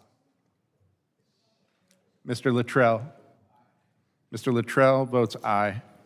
Mr. Strong. Aye. Mr. Strong votes aye. Mr. Burkeen. Aye. Mr. Burkeen votes aye. Mr. Crane. Mr. Crane votes aye. Mr. Ogles. Mr. Ogles votes aye. Mrs. Biggs. Mrs. Biggs votes aye. Mr. Evans. Mr. Evans. Mr. Evans votes aye. Mr. McKenzie. Mr. Knott. Aye. Mr. Knott votes aye. Ranking Member Thompson. Nay. Ranking Member Thompson votes no. Mr. Swalwell. Mr. Correa. No. Mr. Correa votes no. Mr. Tanadar. No. Mr. Tanadar votes no. Mr. Magaziner. Mr. Goldman. Mr. Goldman votes no. Mrs. Ramirez. No. Mrs. Ramirez votes no. Mr. Kennedy. No. Mr. Kennedy votes no. Mrs. McIver. Mrs. McIver votes no. Ms. Johnson. Ms. Johnson votes no. Mr. Hernandez. Ms. Poe. Ms. Poe votes no. Mr. Carter. No. Mr. Carter votes no. Mr. Green of Texas.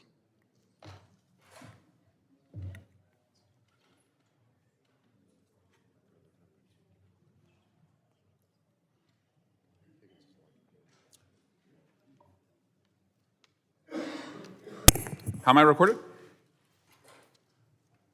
I'm sorry, I didn't see who the request was from. Mr. Swalwell. Mr. Swalwell is not recorded. Mr. Swalwell votes no.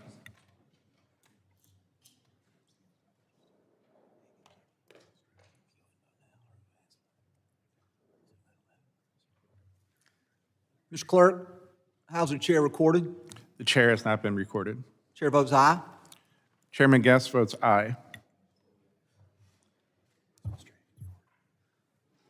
Are there any other members who wish to be recorded? House Higgins recorded. Mr. Higgins was not recorded. I'm an aye. Mr. Higgins votes aye. Any additional members who wish to be recorded on this vote? The clerk will tally and report the totals. On that vote, Mr. Chairman, there were 13 ayes and 11 noes. The motion is agreed to. At this time, the chair would recognize for 5 minutes of his questioning Mr. Pfluger from the great state of Texas. Yeah, thank you, Mr. Chairman. Never been so disappointed to sit in a partisan hearing. I mean, what a joke. And let me just correct the record for the gentleman from Mississippi talking about the floods in Texas and FEMA not being there. False. Completely false.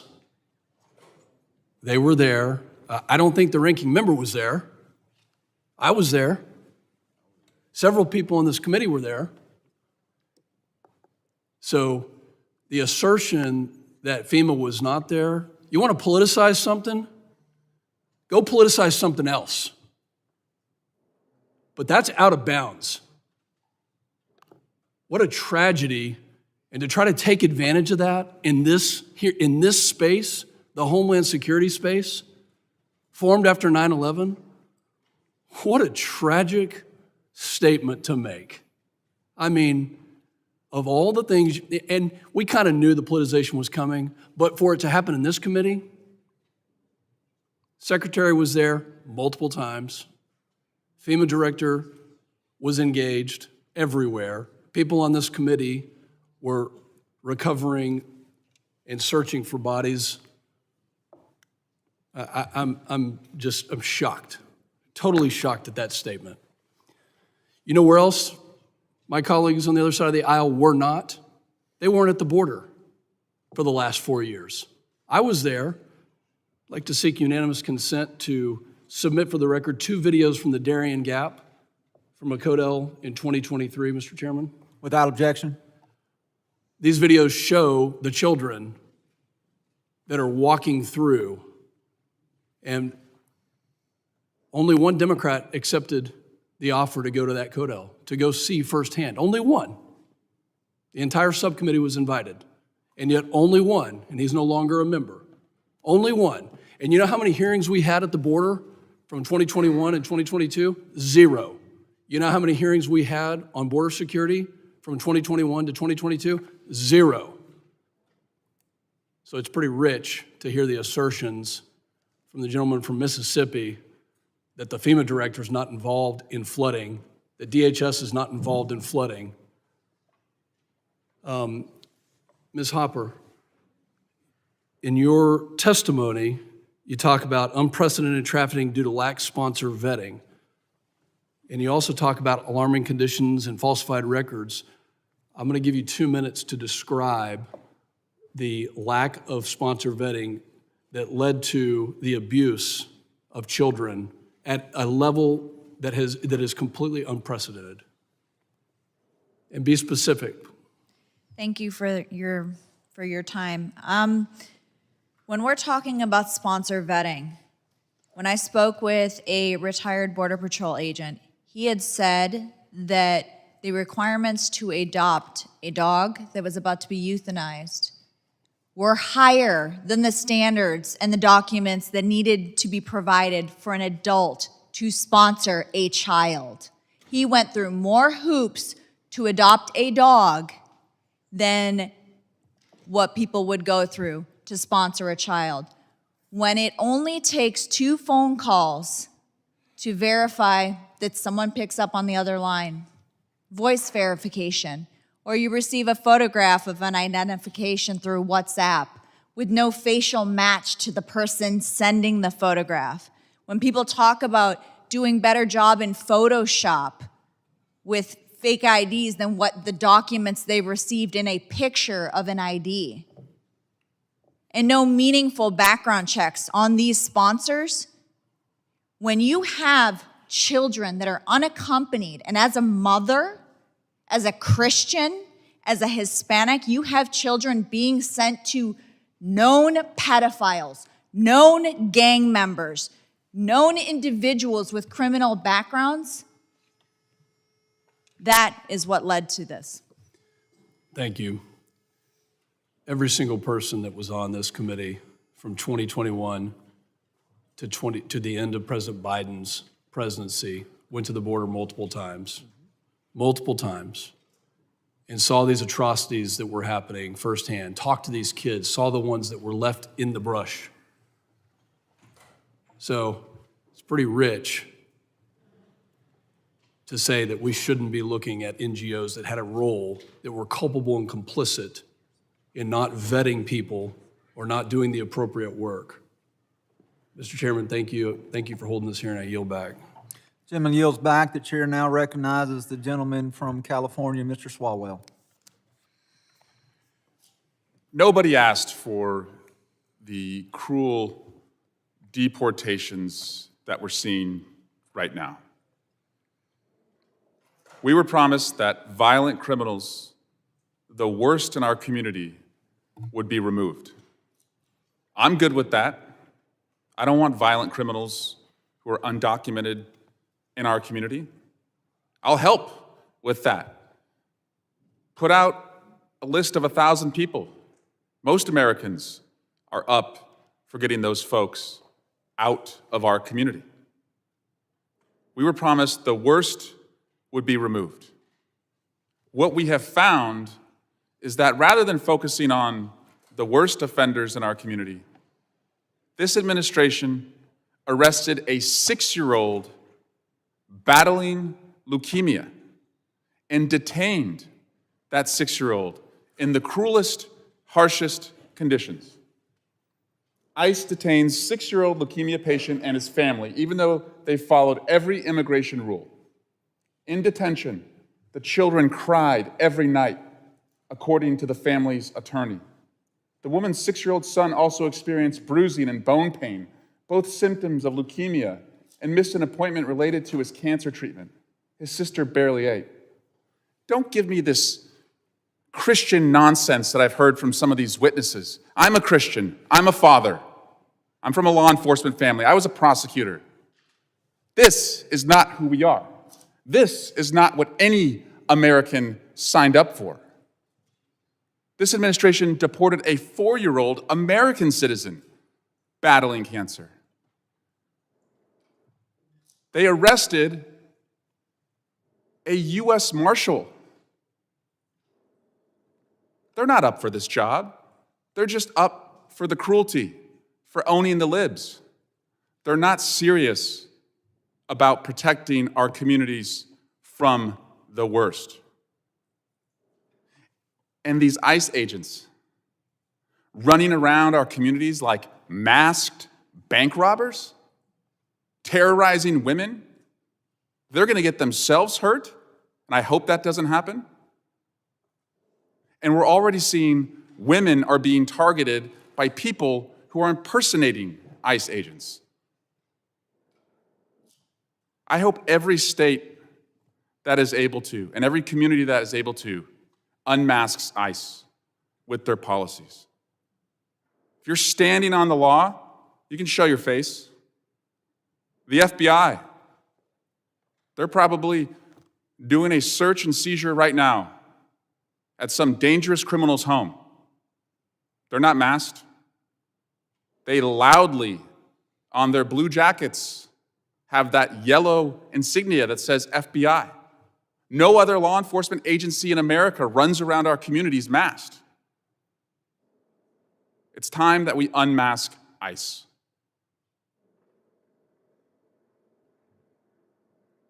This is an administration that does not want to be held accountable. Secretary Noem does not want to come in and testify. Stephen Miller certainly doesn't want to sit in that chair and defend putting this 6-year-old battling leukemia into deportation proceedings. Tom Homan doesn't want to come here and defend why he thinks it's okay to target people based on their accent and the color of their skin. Yes, He said that. Thankfully, a California court has shut that down, and hopefully more lawsuits are brought across America to shut that down. But my Republican colleagues in Congress, they don't work for the administration.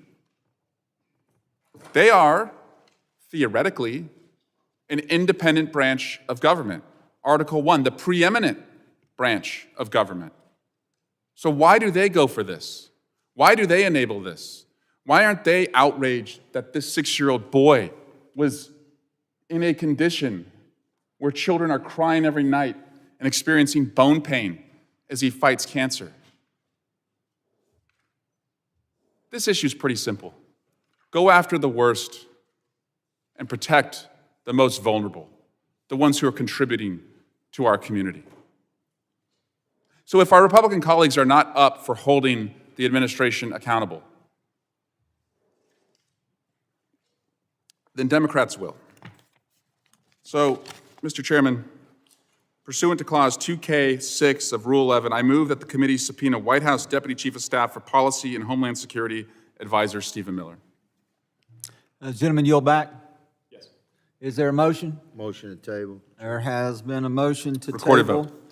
vote. The gentleman moves the motion to table. The motion to table is privileged and non-debatable. All those in favor of the motion to table, please signify by saying aye. Aye. Any opposed, no? No. The ruling of the chair is the ayes have it. Mr. Swalwell, Record vote. is there a motion for a recorded vote? A motion for a recorded vote has been made. We will allow the clerk a moment to resume his position.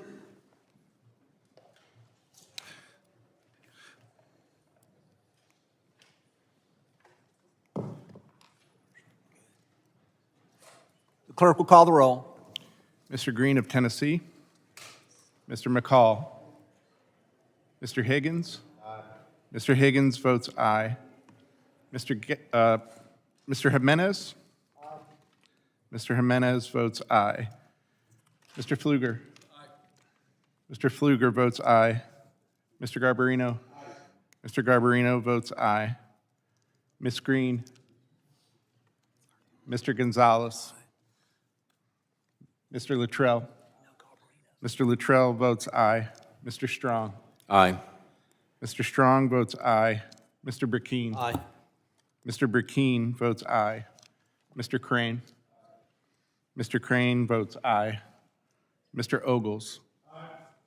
Mr. Ogles votes aye. Mrs. Biggs. Mrs. Biggs votes aye. Mr. Evans.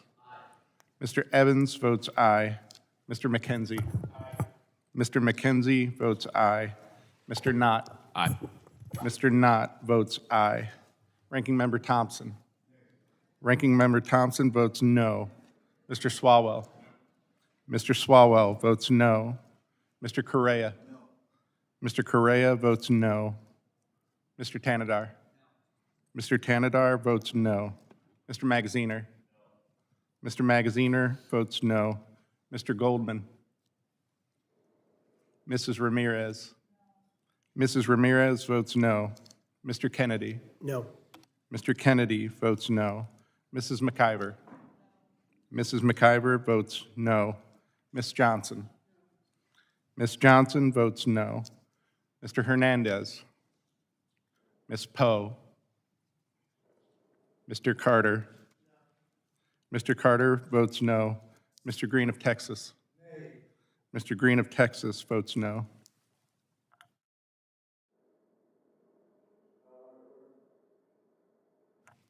Mr. Goldman has not been recorded. No. Mr. Goldman votes no. Mr. Clerk, how's the chair recorded? The chair has not yet been recorded. Chair votes aye.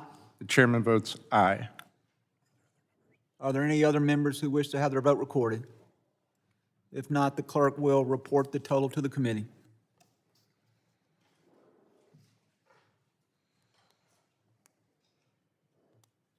Mr. Chairman, on that vote, there were 14 ayes and 12 noes. The motion is passed. At this time, the chair would recognize the gentleman from the great state of New York, Mr. Oh, I'm sorry. At this time, we will recognize the gentleman from the great state of Texas, Mr. Luttrell, for his questioning. Thank you, Mr. Chairman.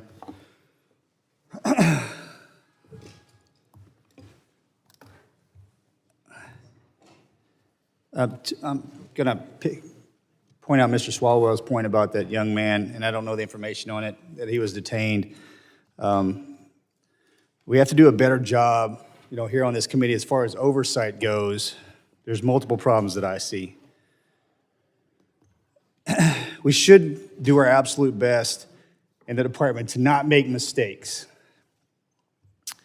The number of 325,000 missing children is a problem. We shouldn't have that problem. My question is to Mr. Howell and Ms. Harper, when those babies came across the border and were touched by Homeland Security and then passed on to an NGO, I would think that the NGO should have a responsibility of knowing where those children went, correct? They should. Are we aware of whether or not the NGOs have records of who took those children into custody? Because I would think that we should have the NGOs also in front of us answering those questions so we can find those children. They should. Do they? That would be a great question for the NGOs. Mr. Howell? Congressman, in litigation, we have sued the department for record sets kept by the NGOs that the department has access to. Those record sets do not have a lot of information. That is by design. It is why the government offloads this responsibility to nonprofits so they don't have to answer your tough questions and have custody of this derogatory information. So to clarify your statement, NGOs are not to be held accountable for data aggregation on children that they move from through their organization into custody of someone else? They absolutely should be held accountable. I know they should be, but are you saying that they are or are not? Are not. And that is in the language that has been created for NGOs to get government grants? Correct. There are obligations on the recipient of grants to keep statistics, information, et cetera, and all sorts of other legal obligations that are upon them. To add to that, they have a contractual accountability, but aside from contractual accountability, it ends there. What you got? Well, that's exactly the problem, because it's not just the fact that we had this massive volume of people, and so things are obviously going to slip through the cracks. So there's no way to really figure out exactly how many they ran through or how many they processed, because like Border Patrol at the time and Customs, they were overwhelmed because people had a greater incentive to arrive illegally because of the policies pursued by the Biden-Harris administration. So to my understanding, for this committee and moving forward, we need to make sure that legislation states properly that any NGO, whether or not be it a Catholic organization or whomever, has to follow certain guidelines and rules, which obviously that is not in place, correct? And in order for us to maintain accountability for any and all who come through our border, child, whomever, into the United States of America, we need to know exactly where they are at all times, correct? It should be tied in the contract along with the grant money that it is outlined who is responsible for the data collection and management, whether it's HHS or the NGOs, and if the NGOs are responsible, it needs to outline the requirements and the expectations of how to maintain. So DHS needs to provide those standards to any NGO. Those NGOs need to have those standards passed on to anybody that's receiving a child. If they're accepting the grant dollars. Correct. So that's our next step. I would say that's pretty simple, right? I would say the simpler solution is to stop funding the invasion of the United States. We can impose these standards. Okay, I got you, buddy. I'm trying to go granular on this. I agree with you wholeheartedly, but I'm trying to fix a problem that exists. We can bitch about it all day long, which we're just going to beat each other up and we're not going to go anywhere. I'm really trying to fix this problem, okay? Mm-hmm.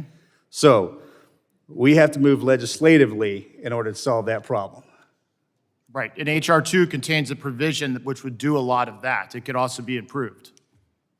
Okay, so my next step as a congressional member is to write out legislation that both sides would agree on in order to fix this problem. That sounds like a pretty good fix, correct? Thank you, Mr. Chairman. I yield back. Gentleman yields. Mr. Goldman is recognized for questioning. Thank you, Mr. Chairman. Here we are again, La La Land and Homeland Security Committee, conducting oversight of the President and his administration. Great, because there are many, many things that Congress should be conducting oversight over this administration. Donald Trump campaigned on finding convicted criminals who are unlawfully here in this country and deporting them. The worst of the worst, he said. Instead, he and his unidentified masked secret ICE agents are snatching and arresting immigrants from court proceedings, nonviolent, non-criminal immigrants pursuing legal pathways to immigrate to this country, and then illegally detaining them in horrific conditions, and even possibly deporting them despite the fact that they are here legally. You would think the committee with jurisdiction over the Department of Homeland Security would want to conduct oversight over the department's refusal to allow members of Congress to observe the conditions of DHS detention facilities.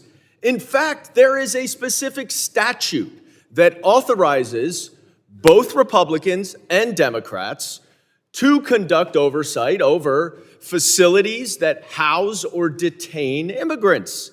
But no, the department refuses. So we're here in the Homeland Security Committee, and I'm sure the Republican majority does not like it when this administration undermines its own authority, its own statutory authority, to conduct oversight. But no, instead of all of that, we are here talking yet again about Joe Biden. Newsflash, Joe Biden is not the president. He hasn't been the president for 7 months. So if we are going to conduct oversight here, why are we doing it about the Biden administration when this administration is literally detaining lawful permanent residents and even some U.S. citizens? And it gets worse. It's not just those masked ICE agents. There are many FBI agents who are being called away from their duties to investigate terrorism, violent gangs, child trafficking, and other crimes in order to help ICE arrest and detain immigrants with legal asylum claims, nonviolent. That makes our homeland less safe, not more safe. So we should hear from FBI Director Kash Patel about how many of his criminal investigators are being taken away from their criminal investigatory jobs, keeping Americans safe in order to help round up non-criminal immigrants trying to immigrate the right way. Some of these detainees are being held in Bureau of Prisons detention centers that are unfit for convicted criminals to stay in. We should hear from Pam Bondi about how much of the department's resources are being used to detain these nonviolent, non-criminal immigration detainees. And while they're here, we can ask them about a very pressing question. What's going on with the Epstein files? Donald Trump promised to release them. Pam Bondi said she had the files on her desk and that she was going to release them in the name of transparency. Kash Patel has spent years railing against the FBI to release the files. Many of my Republican colleagues were banging on the table to release the Epstein files. But now, all of a sudden, after a months-long review, Bondi and Patel say nothing to see here, no evidence that any American would want to see about accomplices, co-conspirators, or other people involved.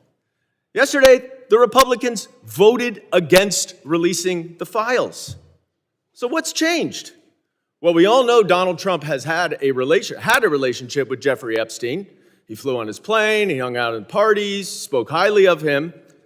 And now there are many people saying that Donald Trump is included in the Epstein files. In fact, there are reporters who say that there are videos of him with topless women. Elon Musk even confirmed that Trump is blocking the release of these files because he's in them. Pam Bondi says there's nothing there, but Donald Trump even acknowledges that there is evidence there. It's just not credible. It's made up. This is a True Social post from 9:43 this morning. It is an admission that Donald Trump is in the Epstein files, and the American people deserve to Gentlemen, know time has whether he is or expired. not. Mr. Garbarino Mr. is Chairman, I would, recognized for 5 pursuant to minutes for Clause questioning. 2K6 of Rule Gentleman is 11, not recognized. Your time has expired. I have a motion. Mr. Garbarino Chairman. is recognized for questioning. Mr. Chairman, I have a motion. Thank you, Mr. The gentleman has a motion.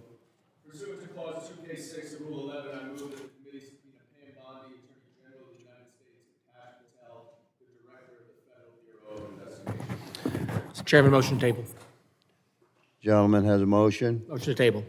Motion to table is privileged and non-debatable. We shall ask all those in favor of the motion to table, say aye. Aye. Aye. All those opposed? No. In the opinion of the chair, the ayes have it, and the motion to table is agreed to. Could I have a recorded vote, please? Recorded vote is requested. The clerk shall call the roll.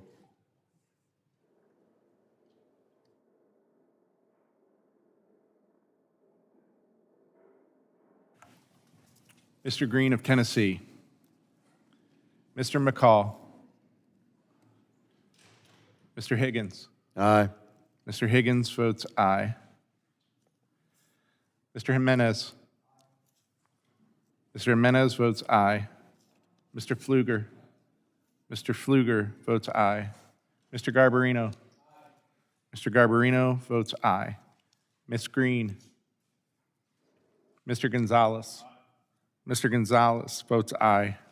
Mr. Luttrell. Mr. Strong. Mr. Strong votes aye. Mr. Burkeen. Aye. Mr. Burkeen votes aye. Mr. Crane. Mr. Crane votes aye. Mr. Ogles. Mr. Ogles votes aye. Mrs. Biggs. Mr. Evans. Aye. Mr. Evans votes aye. Mr. McKenzie. Mr. Knott. Aye. Mr. Knott votes aye. Ranking Member Thompson. Ranking Member Thompson votes no. Mr. Swalwell. Mr. Swalwell votes no. Mr. Correa. Mr. Tanadar. Mr. Tanadar votes no. Mr. Magaziner. Mr. Goldman. No. Mr. Goldman votes no. Mrs. Ramirez. No. Mrs. Ramirez votes no. Mr. Kennedy. No. Mr. Kennedy votes no. Mrs. McIver. No. Mrs. McIver votes no. Ms. Johnson. No. Ms. Johnson votes no. Mr. Hernandez. No. Mr. Hernandez votes no. Ms. Poe. Ms. Poe votes no. Mr. Carter. No. Mr. Carter votes no. Mr. Green of Texas. Mr. Green of Texas votes no. Am I recorded? Mr. Correa is not recorded. Vote no. Mr. Correa votes no. Chairman Guest is not recorded. Chairman Guest votes aye. Is any other member not recorded? Mrs. Biggs votes aye.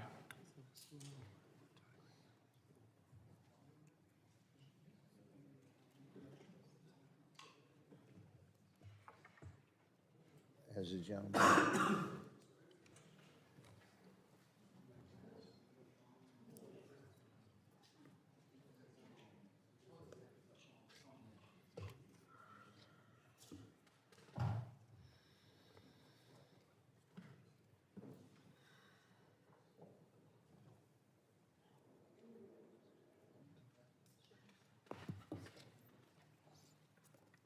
Mr. Chairman, what are we waiting for? I'm sorry, sir. What are we waiting for? We're waiting for all members to complete voting, sir. We have all members who've completed votes, Mr. Chairman. Call the question. I'm sorry, sir. We'd like to call the question and have the vote tallied. All members who are present have voted. Your request is heard and denied. We're waiting for members to return to the chamber to vote. Mr. Chairman, Yes, Mr. Ranking Member. we went through this once, but that's not in the rule. It's kind of you to have that opinion, Mr. Ranking Member, but I'm the chairman, and we're going to wait till members return for the vote. You guys are pushing a button on these procedural votes. It's not on the agenda. It was not discussed prior to this hearing, and we're going to give all members on both sides ample time to return to the chamber and cast their vote. It's the end of that debate. Mr. Chairman, for the record, Perhaps it's not. the committee didn't even give notice of this hearing. So are you talking about engaging? I'm quite certain that the committee is within the parameters of the rules of the House and the committee. Mr. Ranking Member, you've been on the committee longer than most of us have been, That's why I'm trying to an explain the adult. rules to you. So I'm pretty sure you know the rules. We're following the rules. Which rule are you following, Mr. Chairman? You're the attorney, sir. You can look up the rules. I can tell you that I have high confidence that this committee, the staff of this committee, is following every rule, and the parameters shall be continued. We will wait for members to return to the chambers. This happens all the time. This is not new. This happens in every committee. When procedural votes are called, members have excused themselves after their questioning to handle our business. They have to return to the chamber. We'll allow that for the Democrats. We'll allow it for the Republicans. That's fair. Mr. Chairman, we've never asked to wait on a vote. Well, We've did never anyone tell you to ask, Mr. Ranking No, Member? Because it is not that's the generally rules of the how you committee. roll. It's not the rules of the committee. Okay, well, you're welcome to have that opinion, but I state again that the committee is operating within the parameters of the rules of the House and the committee.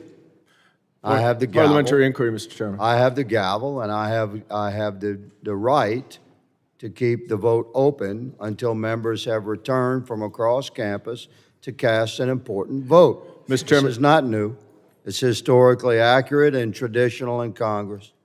That's not true, Mr. Chairman. It's never done in this committee, and other committees have specific rules that allow for the chairman to do this. This committee does not have that rule. We are simply asking if you are doing this pursuant to the rules of the House or the committee, that you simply point us to the rule that allows you to do this, because if you are now ruling as chairman without the authority of the rules, we have a whole different issue. Mr. Chairman, point of order. Point of order, the This gentleman. committee existed Mr. before the Garbarino. gentleman from New York was a member of Congress. I was in the minority back here in 2021, and some of my colleagues did. And the ranking member, who was chairman at that time, repeatedly held votes open when they were not, for members to return here to vote. Not because they Gentleman, were for one way or another, but for members to get back on procedural motions. I've experienced it when I was in the member minority. Members were allowed ample time to return from unscheduled votes in this committee. Thank you. The gentleman yields, and the gentleman is correct. Gentleman from New York, Is since the you ranking ref- member asking to be Yeah. recognized?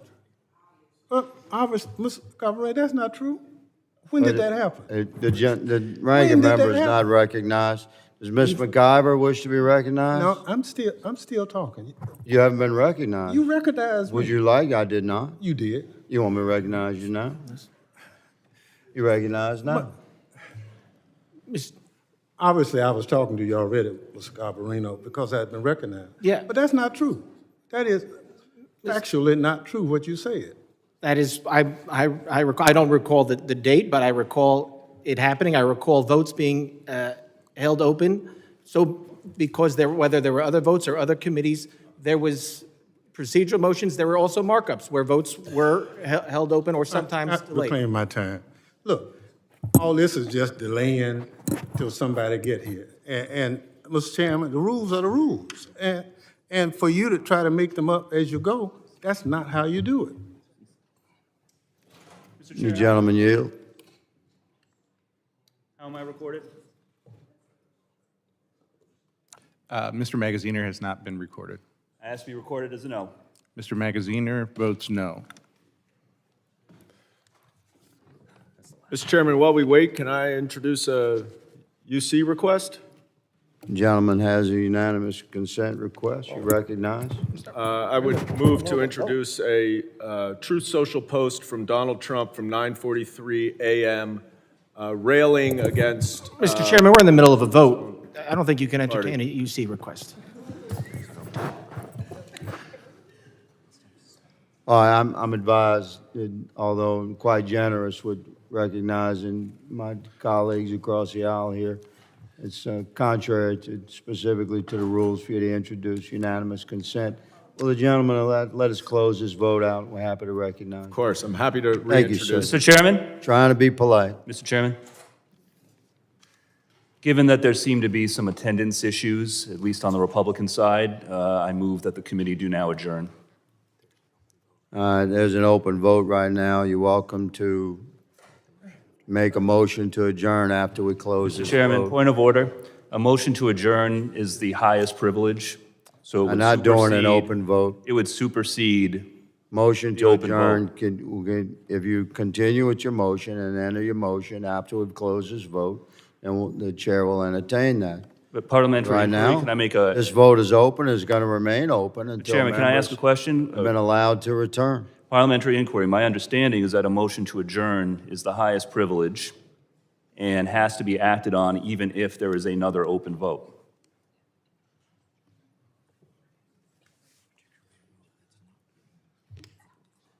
Particularly a vote that's not being Agreed. properly closed.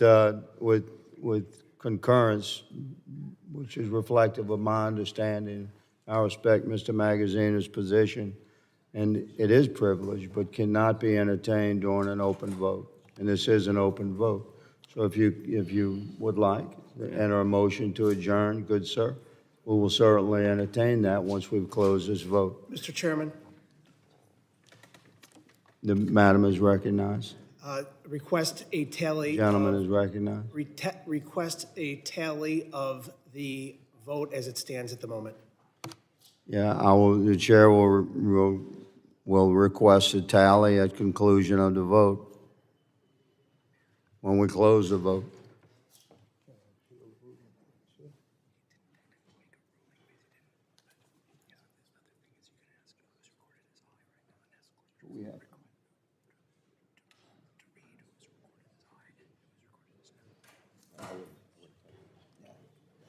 Green from Texas, Mr. Chairman.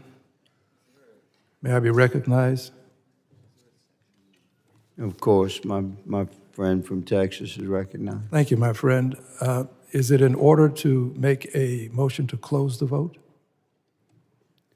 I don't believe that a motion to close the vote is in order or required. The chair is keeping the vote open until members from either side of the aisle return to the chamber for this unscheduled procedural vote. And may I consider this a ruling of the chair? You can't challenge the ruling of the chair on a motion that's not recognized during an open vote. So if you continue if you would like to submit a motion to adjourn, I would suggest you follow the rules there as well, but you'll have to wait until this vote is closed, good sir. What I would like to do is, as we have done with other motions, is appeal the ruling of the chair. You're welcome to appeal the ruling of the chair if it's within the parameters of the rule, but that appeal will not be entertained during an open vote. Mr. Chairman, you have made a decision by keeping the go. vote open.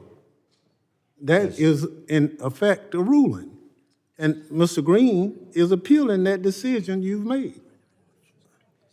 Yeah, we're not going to entertain a motion or an appeal while the vote is open, Mr. Ranking Member. You know that. Well, I know it, but it's not the rules. We've always, and ladies and gentlemen, I understand your position. Understand you making a stance in the Homeland Security Committee. We're just making a This stance is for you to follow the rules. historically and traditionally, this committee and every committee I've served on has kept votes open when you have an unscheduled procedural vote. to allow members to return to the chamber and cast a vote. Mr. Chairman? This happens if we're in the majority or you're in the majority. It's ideologically, appropriate from either perspective to allow your members to return to the chamber. And it's certainly the historical and traditional means by which we deal with unscheduled procedural votes. Mr. Chairman? Who was that, please? Mr. Brashean. Yeah, point of order, or parliamentary inquiry, I would put it to you, but I would put it to the Democrat opposition also, is I would love for someone to point out where the rules say that you, as chairman of a committee, do not have the discretion over this matter. The accusation that the rules are being violated, but yet where is it in the rules that does not give the chairman the allowance or the discretion to make this decision? Mr. Brashean yields. Mr. Clerk, how is Mr. McKenzie recorded? Mr. McKenzie has not yet been recorded. Aye. Mr. McKenzie votes aye.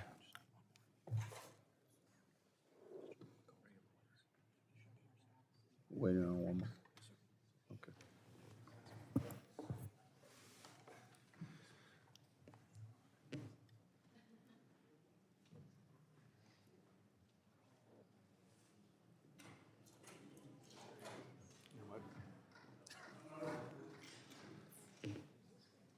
Mr. Mr. McCall has not been recorded. Mr. McCall votes aye.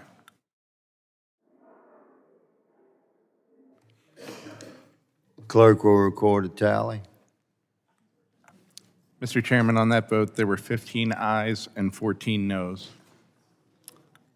The motion to table has succeeded, and the chair recognizes Mr. Magaziner for questioning. You have a motion, I'm sorry. Mr. Magaziner, you have a motion? No, I'll proceed with The my... gentleman withdraws his intention. Mr. Garbarino? Thank you, Mr. Chairman. Thank you for the witnesses for being here. I'm sorry that you're experiencing this today. It's not normal how the committee works. I'll tell you, it's amazing listening to the other side complain about our law enforcement officers, ICE, and saying that they should not be wearing masks, even though they're rounding up MS-13 criminals who, in my district, would chop up children with machetes, whether I was in Brentwood or CI. But they want them to be demasked and possibly face retribution. It's amazing. The first time that they're asking for anybody to be demasked. I mean, Antifa, they can wear their masks. The violent protesters that burn down cities, burn down cars, looted, they can keep their masks on. God forbid we hold the criminals accountable and ask them to be demasked. But our law enforcement officers, let's put them in danger for retribution from violent drug cartels and MS-13, who we know, whether in the U.S. or in Mexico or in South America or in Central America, kill whoever they want, however they want, whenever they want. But let's put our law enforcement officers in harm's way. Ms. Hopper, organizations that aided and abetted illegal immigration activities must be held accountable.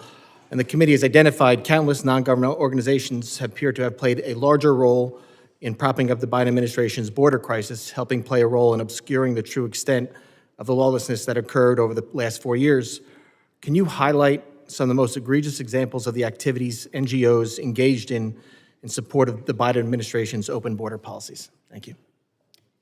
Absolutely. I think Florida's grand jury review of the whole unaccompanied children process is a great place to start if people haven't looked into that. There are numerous situations where you can look at the funding of what the NGOs took in, starting with the 990s. Then when you start to zoom in, you look at the program mismanagement, waste, fraud, and abuse. This isn't about the humanitarian mission. This isn't about the religious component of the organization, the nonprofit. We heard people bring up the religious component of the nonprofit. That has nothing to do with that. It has to do with how the humanitarian organization handled the program, handled these children, handled these funds, and handled the sponsors. And they didn't. They didn't handle any of that. Now, not all NGOs mismanage children and mismanage funds, but there were a lot of them that did, and taxpayers funded it, they paid for it, and they must be held accountable for it. Thank you very much. Can you also elaborate on the extent to which the Biden administration's reliance on non-governmental organizations endangered the lives of those children? I know you touched about it a little bit, but can you talk about especially the UACs? That is something that was, we saw a lot of UACs being sent up to New York, to Long Island, my district, and there was no follow-up or very little follow-up after they were sent. Can you talk about that, please? Yeah, so once NGOs were sending children to their sponsors, they were supposed to have an individual traveling with them to make sure that they got to their destination. We were actually on a flight with numerous UACs that were unaccompanied, couldn't speak the language, and airlines struggled to communicate with them. They were traveling alone. When we spoke with the flight attendants, they outlined numerous situations where children showed up at incorrect locations. CPS would have to be called because the sponsor either didn't show up, they were at the wrong location, they couldn't communicate with these unaccompanied children, and they were not supposed to be traveling alone. Once they got to that state, there wasn't a follow-up. There were 2 phone calls, and there was very little follow-up or coordination with state-level agencies to share that information for meaningful welfare checks. Thank you very much for your answer. And Mr. Chairman, pursuant to Clause 2K6 of House Rule 11, I have a motion requesting the committee subpoena former Department of Homeland Security Secretary Mayorkas. He refused to testify here in his own impeachment trial, and we believe the Americans should hear from him on his unlawful policies, especially the ones that we're addressing here today. So that's my motion, Mr. Chairman. Thank you. Motion made by Mr. Garbarino. Point of order? I'm sorry. I'll defer to the. Mr. Chairman, I move to table the motion. Motion to table. The motion to table is privileged and is non-debatable. All those in favor of the motion to table signify by saying aye. Aye. Aye. All those opposed signify by saying no. No. In the opinion of the chairs, the nays have it. Mr. Chairman, I ask for a recorded vote. A recorded vote has been requested on the motion to table. We will allow the clerk to resume his position.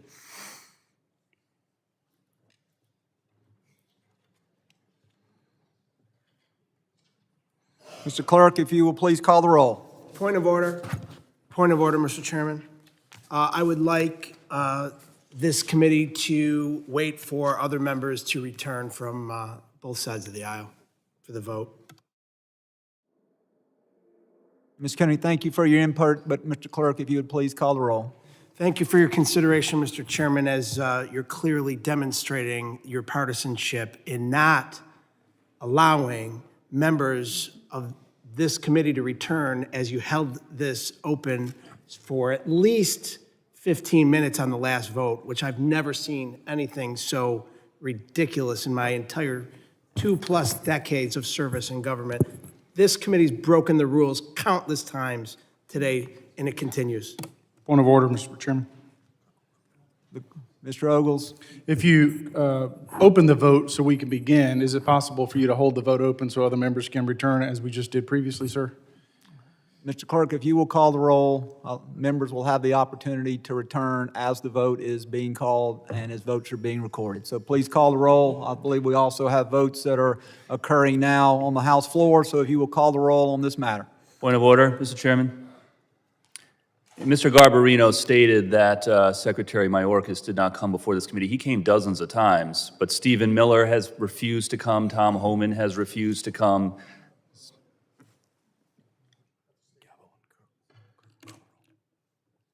Mr. Clerk, votes have been called in the chamber. If you will please call the roll on this matter. Mr. Green of Tennessee. Mr. McCall. McCall votes no. Mr. McCall votes no. Mr. Higgins. No. Mr. Higgins votes no. Mr. Jimenez. Mr. Jimenez votes no. Mr. Pfluger. Mr. Pfluger votes no. Mr. Garbarino. Mr. Garbarino votes no. Ms. Green. Mr. Gonzalez. Mr. Gonzalez votes no.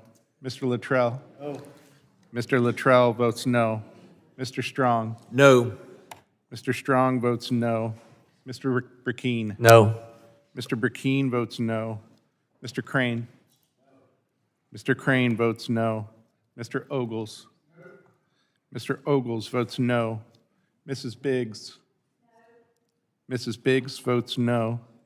Mr. Evans. Mr. Evans votes no. Mr. McKenzie. No. Mr. McKenzie votes no. Mr. Knott. No. Mr. Knott votes no.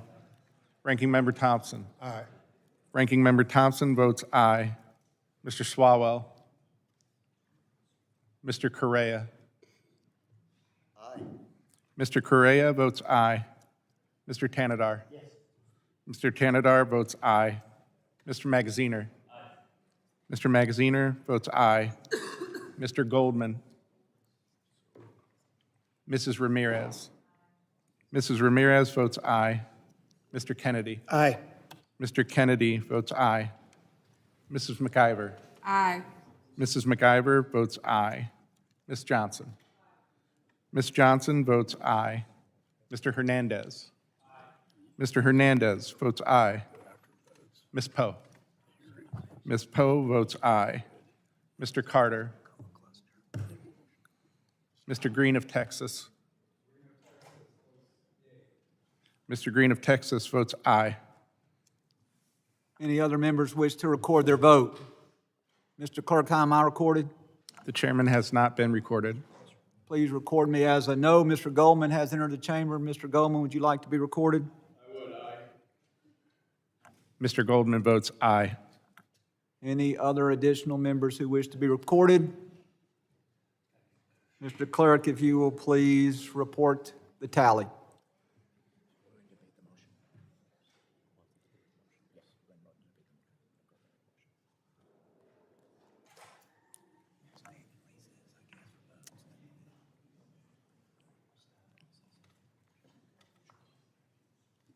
Mr. Chairman, on that vote, there were 16 ayes and 12 noes. The motion to table is not agreed to.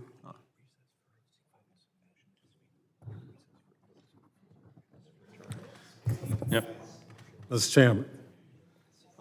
With votes being called, the chair intends to call a recess. We will return back after votes have been called to then debate the motion. So at this time, the committee stands in recess. Fantastic.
The committee will come to order.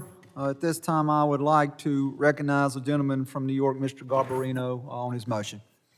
Mr. Chairman, out of respect for the witnesses that are here and the importance of this topic, I'm going to withdraw my motion. The motion has been withdrawn. Then I will now recognize Ms. Ramirez for 5 minutes for her questioning. Thank you, Chair, and thank you, Ranking Member Thompson. It's been a long time in this committee, but I want to start by talking about civil society, because civil society, in my opinion, is the first line of defense for our communities when authoritarianism, like the one that the president is attempting on our democracy, tries to attack us. And when Trump demands a public enemy and abuses our authority to target them, it is civil society that holds the line. I find it deeply undemocratic and un-American and unacceptable that my Republican colleagues are targeting more than 212 organizations across the country that assist community members, including immigrant children, since we've been talking about children as if you care about immigrant children, and asylum seekers to meet their basic needs. So I want to make sure that I remind my colleagues, since we've been here for a while, that Secretary Noem and this administration, a couple of things. First of all, crossing a border to the U.S. to request the opportunity to apply for asylum is actually legal. Adjusting your status, if you have a pathway to do so, is legal. Supporting immigrants to apply for asylum, TPS, parole, and other forms of relief is legal. Supporting people to become United States citizens is also legal. Look, Republicans are going to lie and gaslight us all to help their fascist boss suppress dissent. Let me ask you, who drags the reputations of essential nonprofits in our communities? I'll tell you who. Authoritarians, bullies, these weak wannabe kings who are scared of civil society because they uphold the democracy. This hearing has been unserious, especially since the illegal and unlawful activities are actually being perpetrated by the people in the White House, the cabinet, and Republican leadership.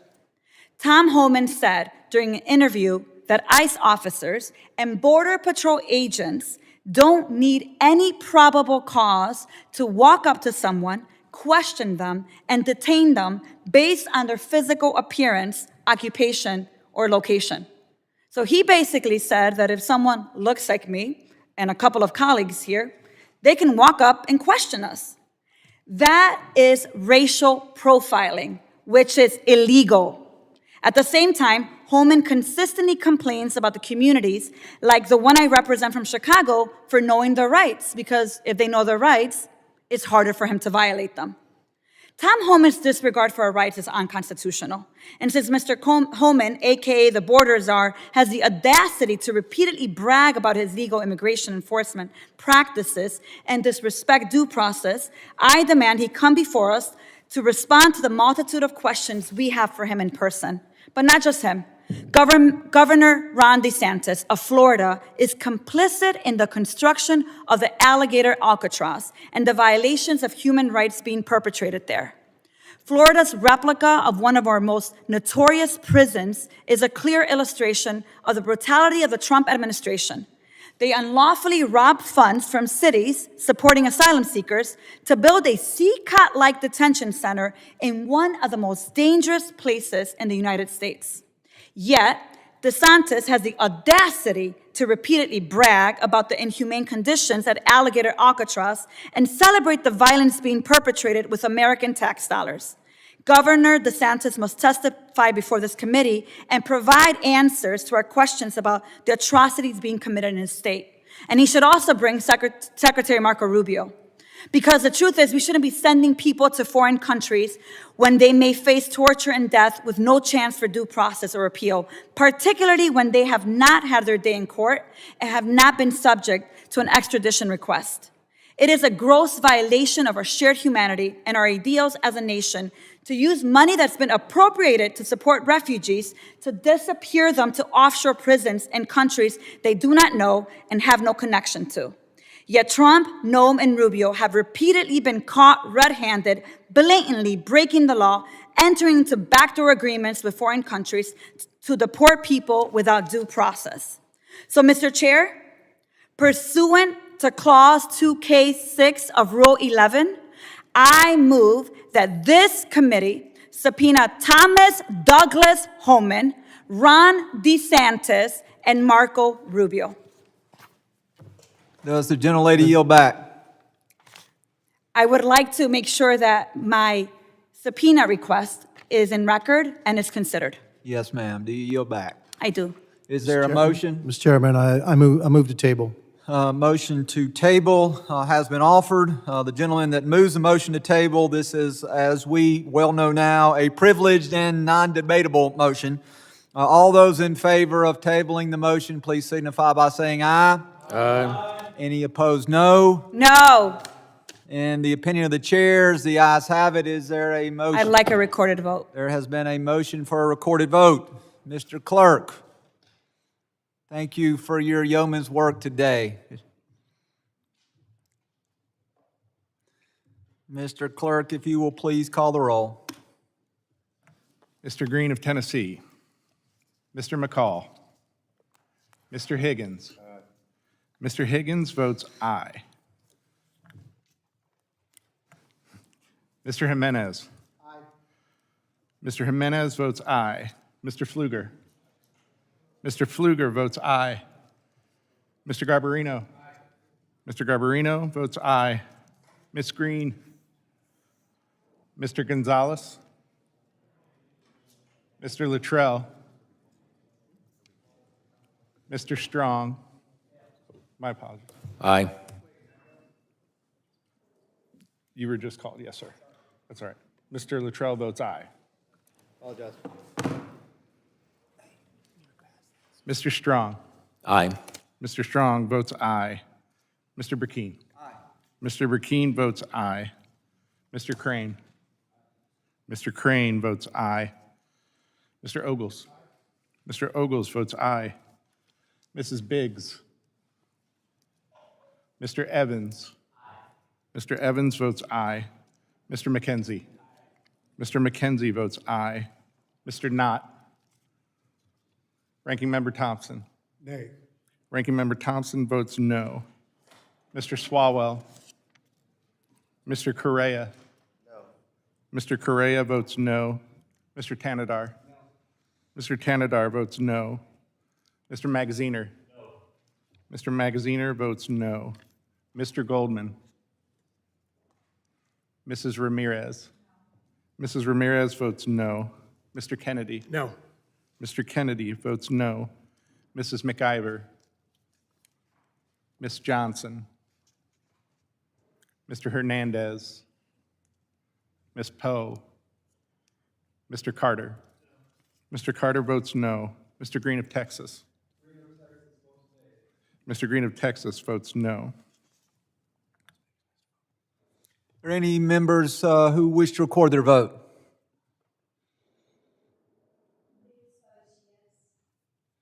Mrs. Biggs votes aye. Mr. Clerk, how am I recorded? Chairman has not yet been recorded. Guest votes aye. Chairman Guest votes aye. Would you please report the tally? Point of order. Mr. Chairman, Yes, sir. are we going to leave the voting tally open until everybody gets here, as we did earlier? There are people that are still outstanding, missing votes on both sides of the table, bipartisan. Ms. McIver, would you like to be recorded?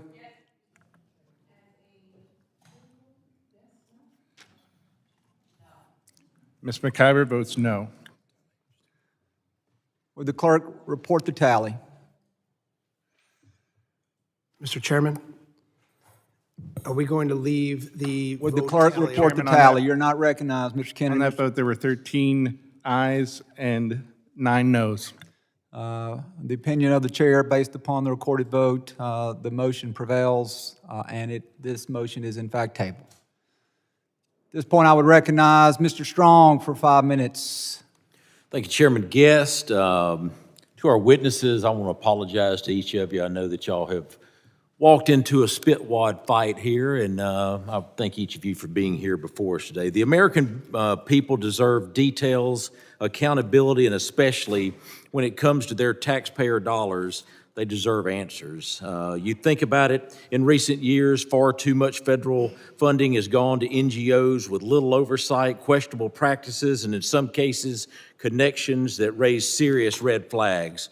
In 2021, ICE awarded an $86 million no-bid contract to Endeavors for hotel stays for illegal immigrants. Mr. Howell, could you broadly talk about the risk to border security and accountability when the federal government outsources key functions to non-government organizations? Absolutely. So there's a clear break in the paper trail and accountability. Once the money leaves DHS, there's little in the way of reporting requirements as to how it's spent, how it's maintained, where the illegals go, and all sorts of other standards that relate to condition. For example, in these nonprofit facilities, not much in the way of licensing requirements or living standards are there. Yet you have all this attention on ICE facilities for quite the opposite reasons. And so it's a vastly different ecosystem. In his testimony, Mr. Rosa noted that certain non-government organizations were present during the recent unrest in Los Angeles, and many have played a role in obstructing federal operations.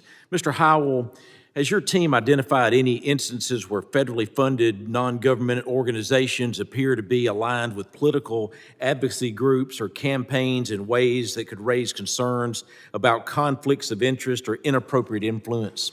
Absolutely. I think the most recent, former Secretary of Homeland Security, Alejandro Mayorkas, who was impeached, coming from Hebrew Immigrant Aid Society, is an example of how this whole system works and the very cozy relationship between the nonprofits and governmental actors. As it relates to the violence we see in the streets, the foot soldiers and organizers, I would say, are 1 degree removed away from those receiving government funds, the giant organizations like Catholic Charities and others who do a lot more in terms of public advocacy. It's a very complex ecosystem, all pushing in the same direction. Turning to Ms. Hopper, DHS OIG previously found that nearly 60% of certain emergency food and shelter programs reimburses lacked adequate receipts, didn't turn in receipts. Does this suggest a pattern of gross financial mismanagement or potential fraud among NGOs receiving DHS grants? It absolutely does. When you're unable to provide receipts, and we have firsthand accounts of facilities serving rice and beans and charging the U.S. government a steak and lobster diet, that's a problem. Ms. Hopper, in your view, how did the federal government's emphasis on rapid placement over thorough screening create opportunities for traffickers to exploit the unaccompanied alien children program? They absolutely did. We interviewed incarcerated cartel members that knew when this administration took over that they were not going to have access to the same pipelines and taxpayer dollars that they had access to before. They know that when unaccompanied children came in, they would provide the name, number, and address of the sponsor, cartel controlled, so that the child could be put to work to pay off the debt that they owed their smuggler or trafficker. Ms. Hopper, beyond the serious risk of exploitation and trafficking, there are growing concerns that some unaccompanied alien children may be vulnerable to recruitment by violent gangs like MS-13 or Tren de Agra.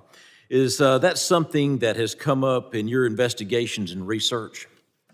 It absolutely has. With the open borders, we had numerous transnational criminal organizations, criminal networks, bad actors come into this country, and with them, they are looking for recruits. And so when you have young teenagers looking for, they have food instability, housing instability, and they have a debt to pay off, they are going to pay that off by working with cartel members. Thank you. To close out my time, one issue that has been raised by state, local law enforcement is the lack of communication by NGOs as they facilitate the movement and settlement of these aliens in local communities. Keeping law enforcement out of the loop creates public safety concerns and likewise does a disservice to the settlement of migrants. For any of our witnesses, can you speak to why these NGOs were encouraged not to work with local law enforcement and some of the downstream implications of these poor policies? It's because that would have gotten in the way of moving as many illegal aliens around the country as humanly possible, which was completely the opposite of the goal of the Biden administration and the NGOs. That's why they don't cooperate. They didn't cooperate because they didn't have to cooperate. Contractually, they weren't required to, and so they didn't. I concur with my fellow witnesses. Thank you. Mr. Chairman, I yield back. Gentleman yields back. The chair recognizes Mr. Magaziner for 5 minutes of questioning. Thank you, Chairman. Donald Trump said he would focus on deporting criminals and people with removal orders, but that is not what his administration has been doing. Instead, the Trump administration has been going after innocent, hardworking people who have committed no crimes, including children, including U.S. citizens, children, grandparents, veterans, students who express unpopular political opinions, and yes, even United States citizens. The latest data from Donald Trump's Department of Homeland Security, their own data, shows that more than 70% of those in ICE detention have no criminal convictions. They are locking people up who have tried immigrating to the United States the legal way, who presented themselves at ports of entry and asked for asylum. People like André Hernandez Romero, a gay makeup artist from Venezuela, who came to the United States seeking asylum. Listen to this. He did not enter the country illegally. He presented himself at a port of entry near San Diego, tried to do it the legal way. And what did the Trump administration do? They put him on a plane to El Salvador, to a prison where he is still today. He has never been convicted of any crimes. He did not even enter the United States illegally. We have been asking the administration, can you give us a proof of life? Can you let us know that he's still alive? And they refused to do so. They deported a mother from Louisiana along with her 7-year-old daughter and 4-year-old son, both of whom are U.S. citizens, and the 4-year-old has stage 4 cancer. The mother of these children has said that she did not consent to having her children deported with her. Secretary Noem was here, and she said under oath that she had documentation proving that the mother had consented. She said she would provide it. She still has not.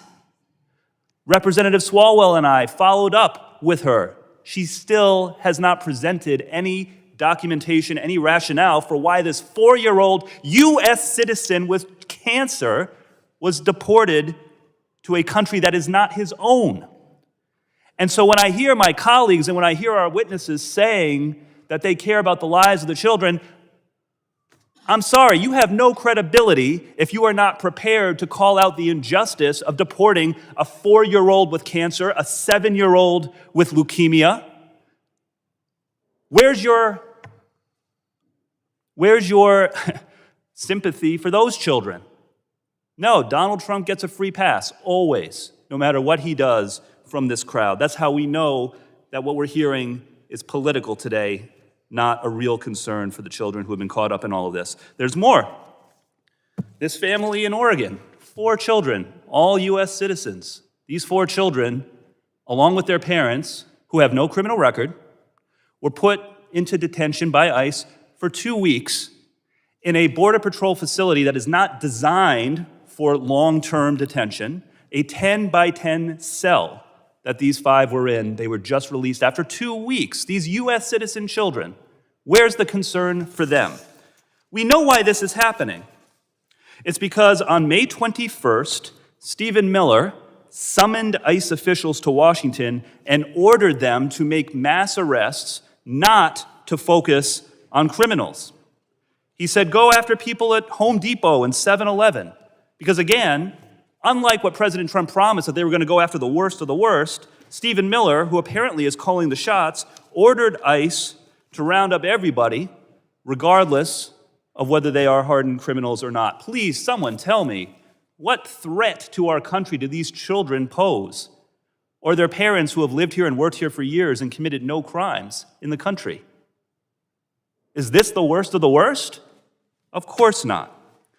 This is the same Stephen Miller, by the way, who was the architect of the family separation policy under the first Trump administration, during which 4,600 children were removed from their parents, some as young as 10 months old. Where's the concern for those 4,600 children? I haven't heard a word from any of our partisan witnesses or any of my partisan colleagues on the other side. You lose your credibility when you refuse to acknowledge the humanity of those 4,600 children who were separated purposefully from their families by the first Trump administration, or the children who are being unlawfully detained and deported today. I'll leave you with this. Pope Leo, His Holiness, posted on X about the Trump administration deporting people to El Salvador. He said, quote, "Do you not see the suffering? Is your conscience not disturbed? How can you stay quiet?" This is not what the American people want. Let's focus on going after real criminals, not children, not U.S. citizens, not people who are just trying to make a living who pose no threat. Let's focus on the criminals. I yield back. Gentleman yields back. The chair recognizes Mr. Bucane for his 5 minutes of questioning. Thank you, Mr. Chairman. We tend to find tactics of distraction. Distraction. It's what we see happening with people that are trying to stop ICE from deportation efforts. We see that happening in the committee, and H.R. 2 is not law.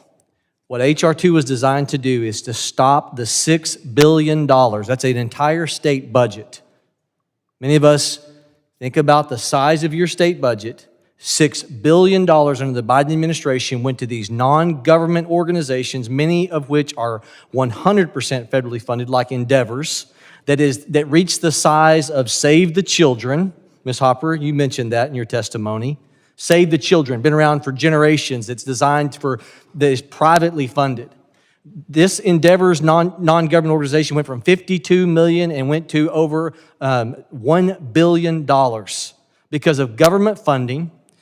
Ms. Hopper, you talked about the NGOs being complicit. I don't know how many were stirred by your conversation about the 17-year-old child that was placed with someone that was discovered from the Office of Refugee Resettlement, had tattoos resembling that of MS-13 gang members.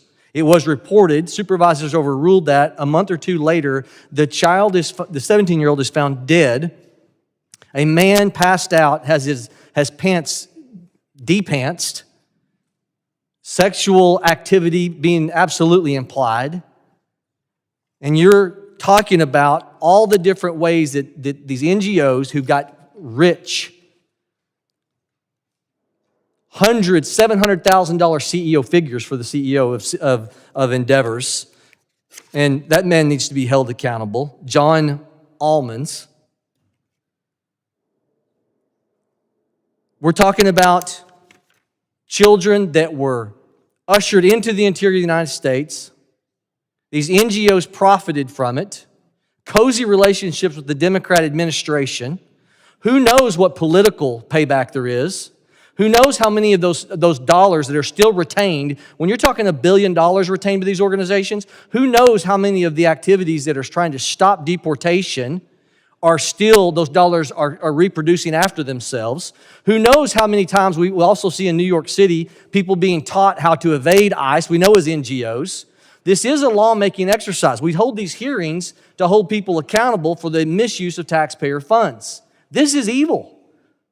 And we haven't solved it, and we have to have legislation to stop any future administration from co-opting FEMA dollars and repurposing for these nefarious ends.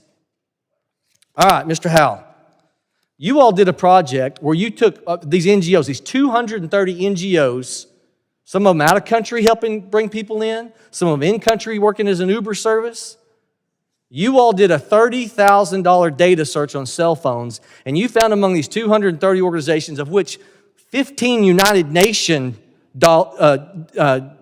spends by the U.S. government, funneled through the UN, ended up into some of these NGOs.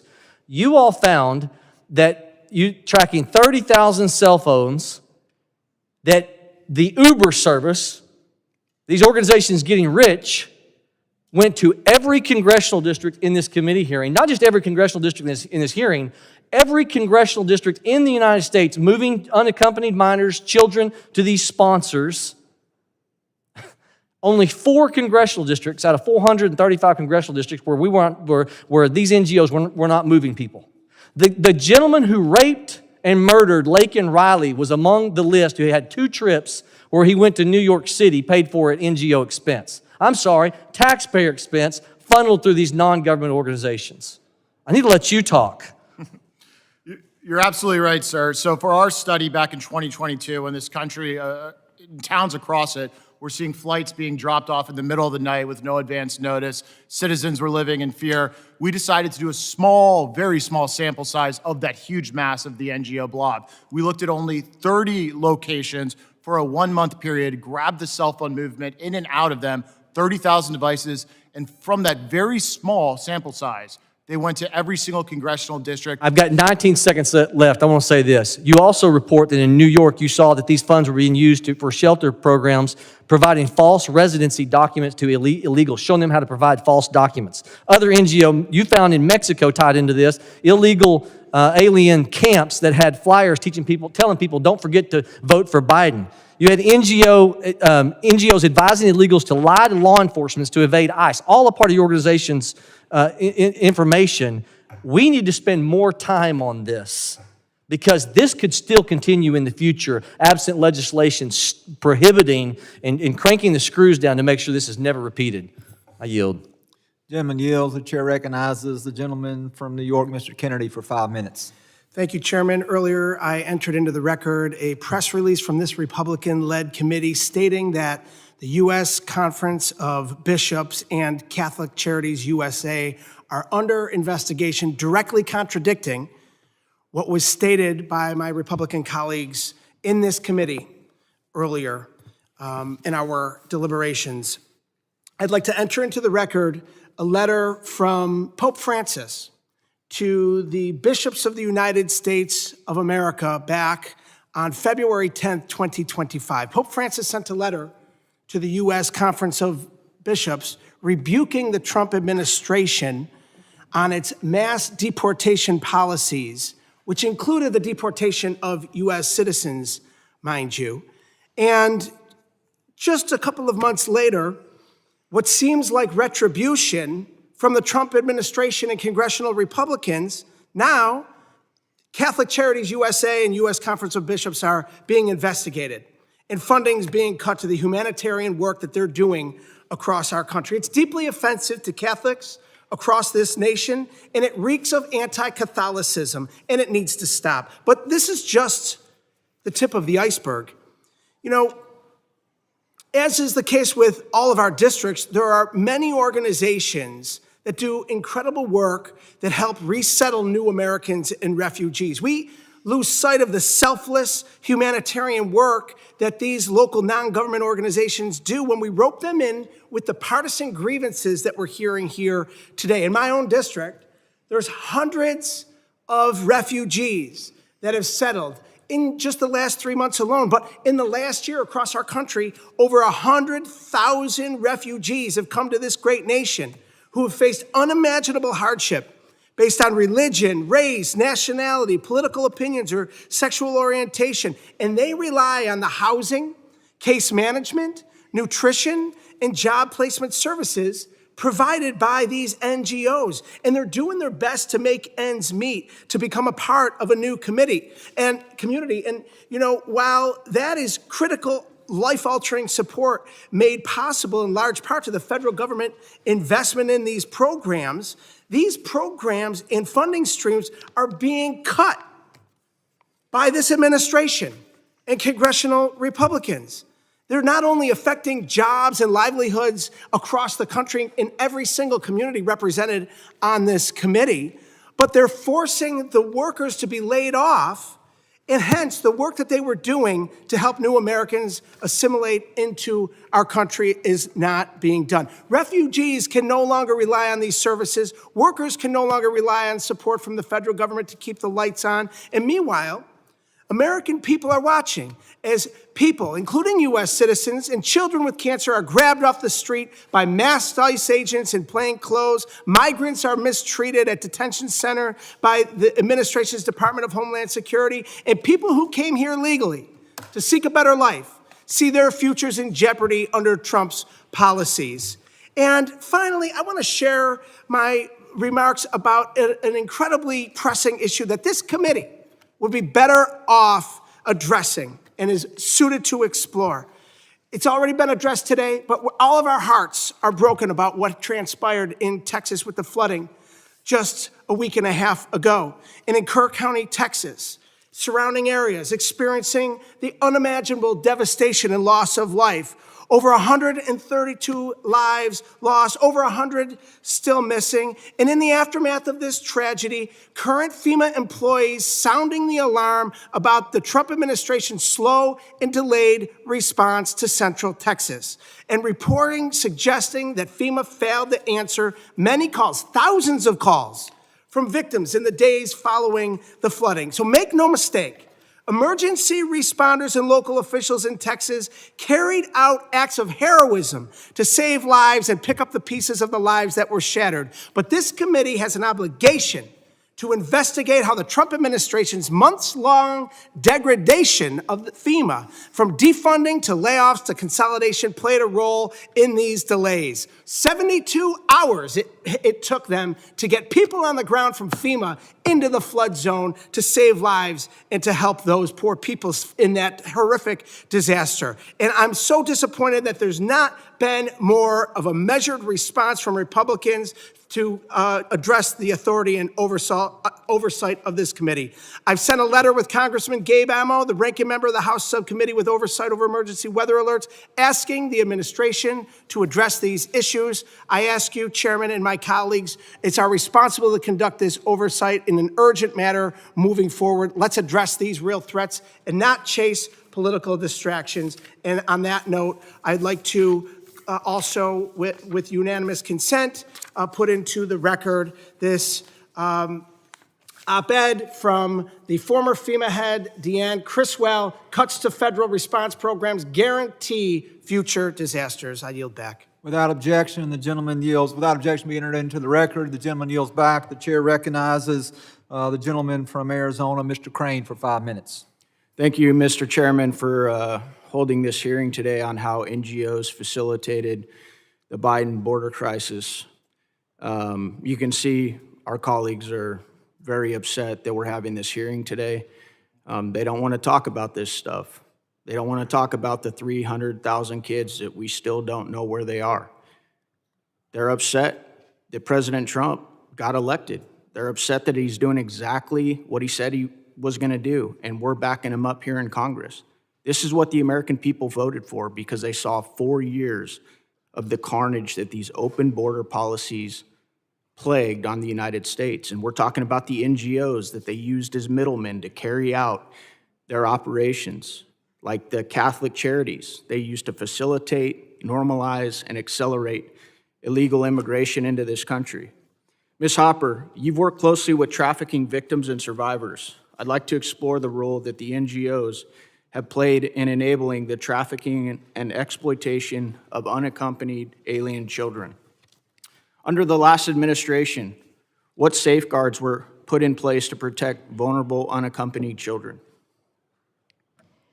I previously discussed the post-placement welfare checks, which consisted of 2 phone calls. Again, if the sponsor didn't answer, the case was no longer followed up on. But there was also a notice of concern hotline where people could report concerns about the unaccompanied child's safety. But what this administration found was from August 2023 to January of 2025, 65,000 calls went unanswered. Those calls spanned from, complaints about stale bread all the way to being abused, to one case where a child's call was reporting that grown men were coming into his room at night and they were touching him. Nothing happened with that call. That call went unanswered until this administration took office, went through those 65,000 calls, made follow-ups, conducted a welfare check, and now that child has been rescued and that sponsor has been arrested. These are the safeguards that were put in place, but accountability and oversight was not had. So you're telling this committee that the Biden administration, while they were letting all of these unaccompanied minors into the country, and as we've talked about today, they weren't keeping track of them, they issued these kids a hotline that they could call if they had trouble with the sponsor family, that they were put with, and you're saying that 65,000 calls to this hotline designated to protect these kids went unanswered? Is that what you're telling this committee? Yes, sir. Wow. That is unbelievable. Unbelievable. I believe you also said, Ms. Hopper, that according to your research, it was easier to adopt a pet or a dog than it was to get one of these children. Is that what you said? I said that it was easier to get a child, yes, than to adopt a dog. You actually had to provide more paperwork to adopt a pet from a pet shelter than you did to sponsor a child.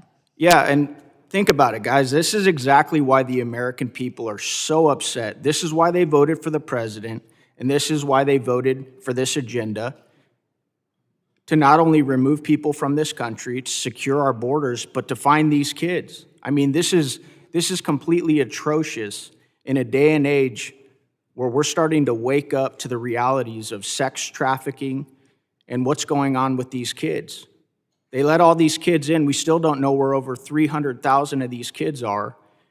And you're sitting here testifying, saying that they gave a hotline for these kids to report if they were okay, if they needed anything, and 65,000 calls went unanswered. Do you know how many staffers the administration assigned to answering these phones and helping these kids? One. One staffer? Any idea how many hours a day this staffer was working? No. Maybe that's why there were 65,000 calls that weren't answered from these little kids, huh? Unbelievable. Thank you. I yield back. The gentleman yields back. The chair recognizes the gentlelady from New Jersey, Ms. McGyver, for 5 minutes. Thank you, Mr. Chairman. I first want to start off by just advising that witnesses should definitely come here with the facts. One of the witnesses today stated that I was arrested, and that's a complete lie, and I want to put that on the record. Mr. Chairman, this hearing is a shame, a sham, and a complete disgrace. Just because Republicans don't want to see it doesn't mean it's not true. The charities the majority is targeting are doing the Lord's work, quite literally. Republicans are trying to misrepresent and undermine and attack the work of these charities due to assist the most vulnerable and underserved, all while quoting scripture from the Bible. No matter what narrative my colleagues across the aisle try to spin, the truth is that these religious organizations and other nonprofits are not political. They seek to provide aid to those who are fleeing violence and seeking asylum. To every person working at the charities, religious organizations, and other NGOs that are the subject of this hearing, I say this to you: thank you, and I am sorry. Thank you for providing the services and resources that our government has failed to provide to desperate people who are in need. And I am sorry that Republicans are trying to intimidate you and prevent you from carrying out this critical work. I am appalled that this hearing is being used as an attempt to target religious organizations and prevent them from serving their communities in accordance with their faith. Meanwhile, the Republican majority has not done an ounce of oversight of the Trump administration, even as Trump and his administration tear apart DHS. In January, Trump installed unelected billionaire Elon Musk as the leader of Doge and empowered him to derail and demonize critical functions across the government, including at DHS. Elon has long had massive unexplained ties to China. He did not file any kind of financial disclosure, even as he took a role in overhauling the federal government. But did the Republican majority demand any information on Musk's conflicts? Did they ask questions about his ties to the Chinese government, a topic that draws their interest in just about every context every week on this committee? No, they did not. Instead, they turned a blind eye to Doge, and Doge installed unqualified staffers across DHS, gained access to sensitive security systems, and drove off untold members of dedicated civil servants carrying out important missions to secure our homeland. Doge has been dismantling and reshaping DHS for 6 months now. Has the Republican majority held a single hearing or called a single witness to examine these massive changes to the department? No, they have not. More recently, Elon Musk and Donald Trump had a very messy breakup. Perhaps men are just too fragile and emotional for these jobs. But I digress. We did, in fact, learn a few things during this breakup. On June 6, Musk tweeted, "Time to drop the really big bomb. Donald Trump is in the Epstein files. That is the real reason they have not been made public. Have a nice day. DJT." Wow, now that's some inside information. Elon Musk, Donald Trump's right-hand man, who spent hundreds of millions of dollars to help get Trump elected, says the president is tied to the notorious child sex predator. And look what we're talking about today. And indeed, over the past several days, Trump has moved to permanently squash the release of the Epstein files. Now, my Republican colleagues have long expressed a desire to fight human trafficking. Woohoo, talking about it today, but yet scared to call out to ask the administration to release the Epstein files. Surely that must be something we can all get behind. Surely we can all agree that if Elon Musk has evidence that Donald Trump is or has ever been involved in child sex trafficking, then Musk should be compelled to come share his evidence with this committee and the public. Now, I'm sure some of my colleagues may argue that Musk is just blowing smoke, but who's to say? Let's find out. I might have my doubts, but if you think that under oath Musk would admit he does not actually have any evidence to back up his claims, then great, let's find out. Let's do some real work on this committee. With that, I yield back. Gentlelady yields back. The chair recognizes Mr. Ogles from the state of Tennessee for 5 minutes. Thank you, Mr. Chairman. I'd like to enter into the record for unanimous consent a news story by News Nation updated on June 7th, 2023 by Mr. Ventura and Mr. Markham, talking about the NGOs using tax dollars to relocate migrants. And quite frankly, without objection, the document we entered into the record. Thank you, Mr. Chairman. And when you look at their track record, and there's some statistics I'll quote, and most of this can be directed at you, Ms. Hopper, but to the other two witnesses, feel free to chime in. We'll just have an open dialogue, is they were clearly putting profit over the safety of these children. And my colleagues on the other side have spent most of the day disrupting this hearing, stalling this hearing with procedural votes. Meanwhile, we have 325,000 children that are unaccounted for. We have 65,000 calls of concern that went unanswered. And yet, all they want to talk about is Trump and Elon Musk, some tweet that has since been redacted.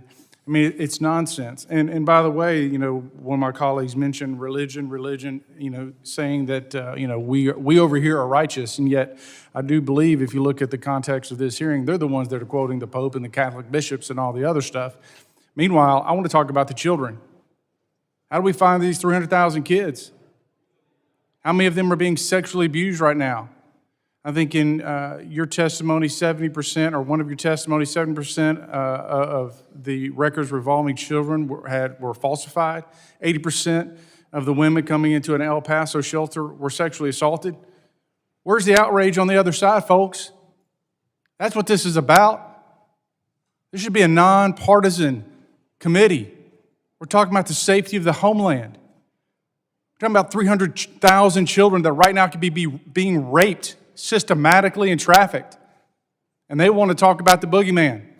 I want to talk about the boogeyman too. I want to talk about all the predators and the gangbangers and the murderers that were allowed into this country. Just in Nashville, the ICE raid, where they arrested murderers, rapists, traffickers, child traffickers. That's who they're protecting. Let's talk about these 300,000 kids. How do we find them? How do we undo this mess? And oh, by the way, the idea that none of these folks are criminals, if you came into this country on false pretense, that is a crime.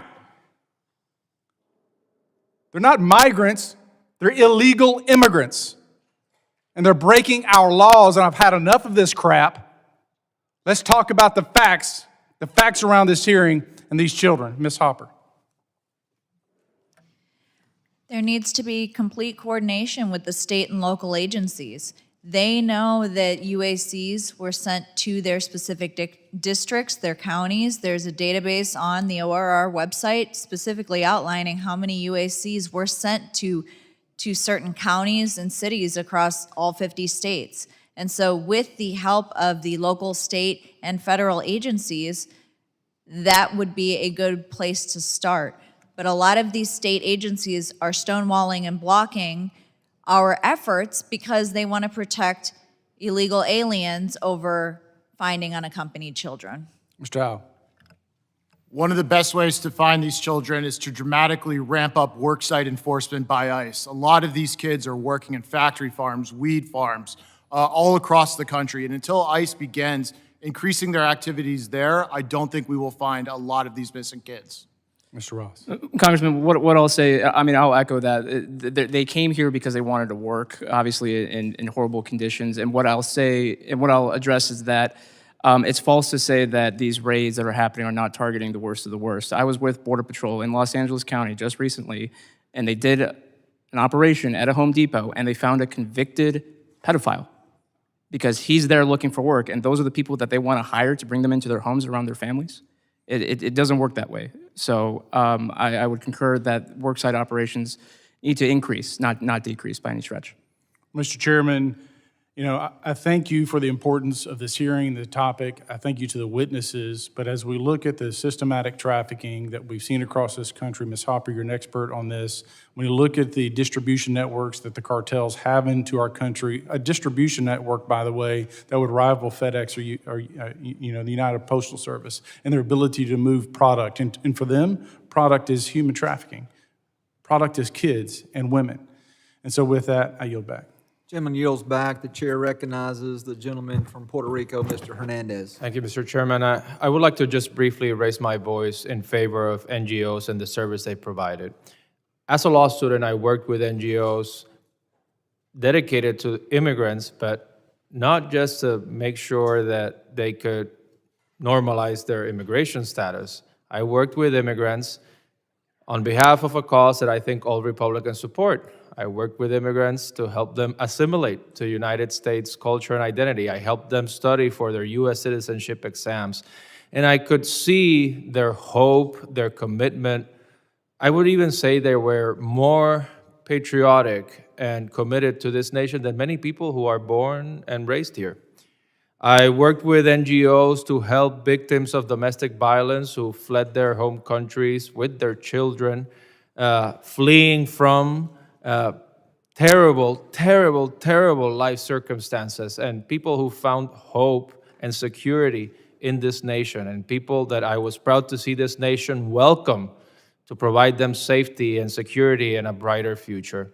So I really profoundly regret to see this Congress, to see this committee attack NGOs so broadly under a false pretext that this is really to protect the people. We are attacking people. We are attacking institutions that help people. And I want to make sure that history reflects the side that we, the Democratic caucus, this side of the aisle, stand on today. Thank you, and I yield back. Mr. Chairman. I'm sorry, who wishes to be recognized? Crane from Arizona. Ms. Crane? Request to enter into the record from Oversight Project article tracking movement of illegal aliens from NGOs to the U.S. Interior. Without objection, shall be admitted into the record. Thank you. Mr. Chairman. Mr. Thompson? I'd like to enter into the record the statement of Bishop Nicholas DiMaggio of Brooklyn, New York, in which he states, from our Catholic faith perspective, the issue is ultimately about human beings. Without objection, will be entered into the record. With the gentleman yielding, the chair now recognizes the gentlelady from South Carolina, Ms. Biggs. Thank you, Chairman Guest, and thank you to our witnesses for your patience today. This hearing is important, and I think it's crucial that we know the role that the NGOs played in the invasion of our country. While the Biden administration opened the doors, the NGOs fueled the invasion. They provided or coordinated transportation to the interior of the country, along with food, shelter, legal fees, and more, all with your tax dollars. Mr. Chairman, I'd like to submit for the record this piece of the Free Press titled "Nonprofits Are Making Billions Off the Border Crisis." Without objection, it shall be entered into the record.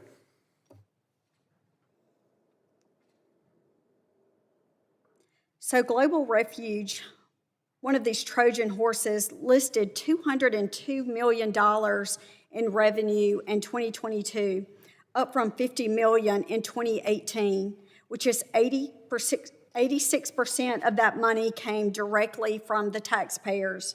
Another organization, which we've already talked about today, Endeavor, received 99.6% of its revenue from taxpayers. And these groups made profits by forcing us to pay for the invasion of our own country.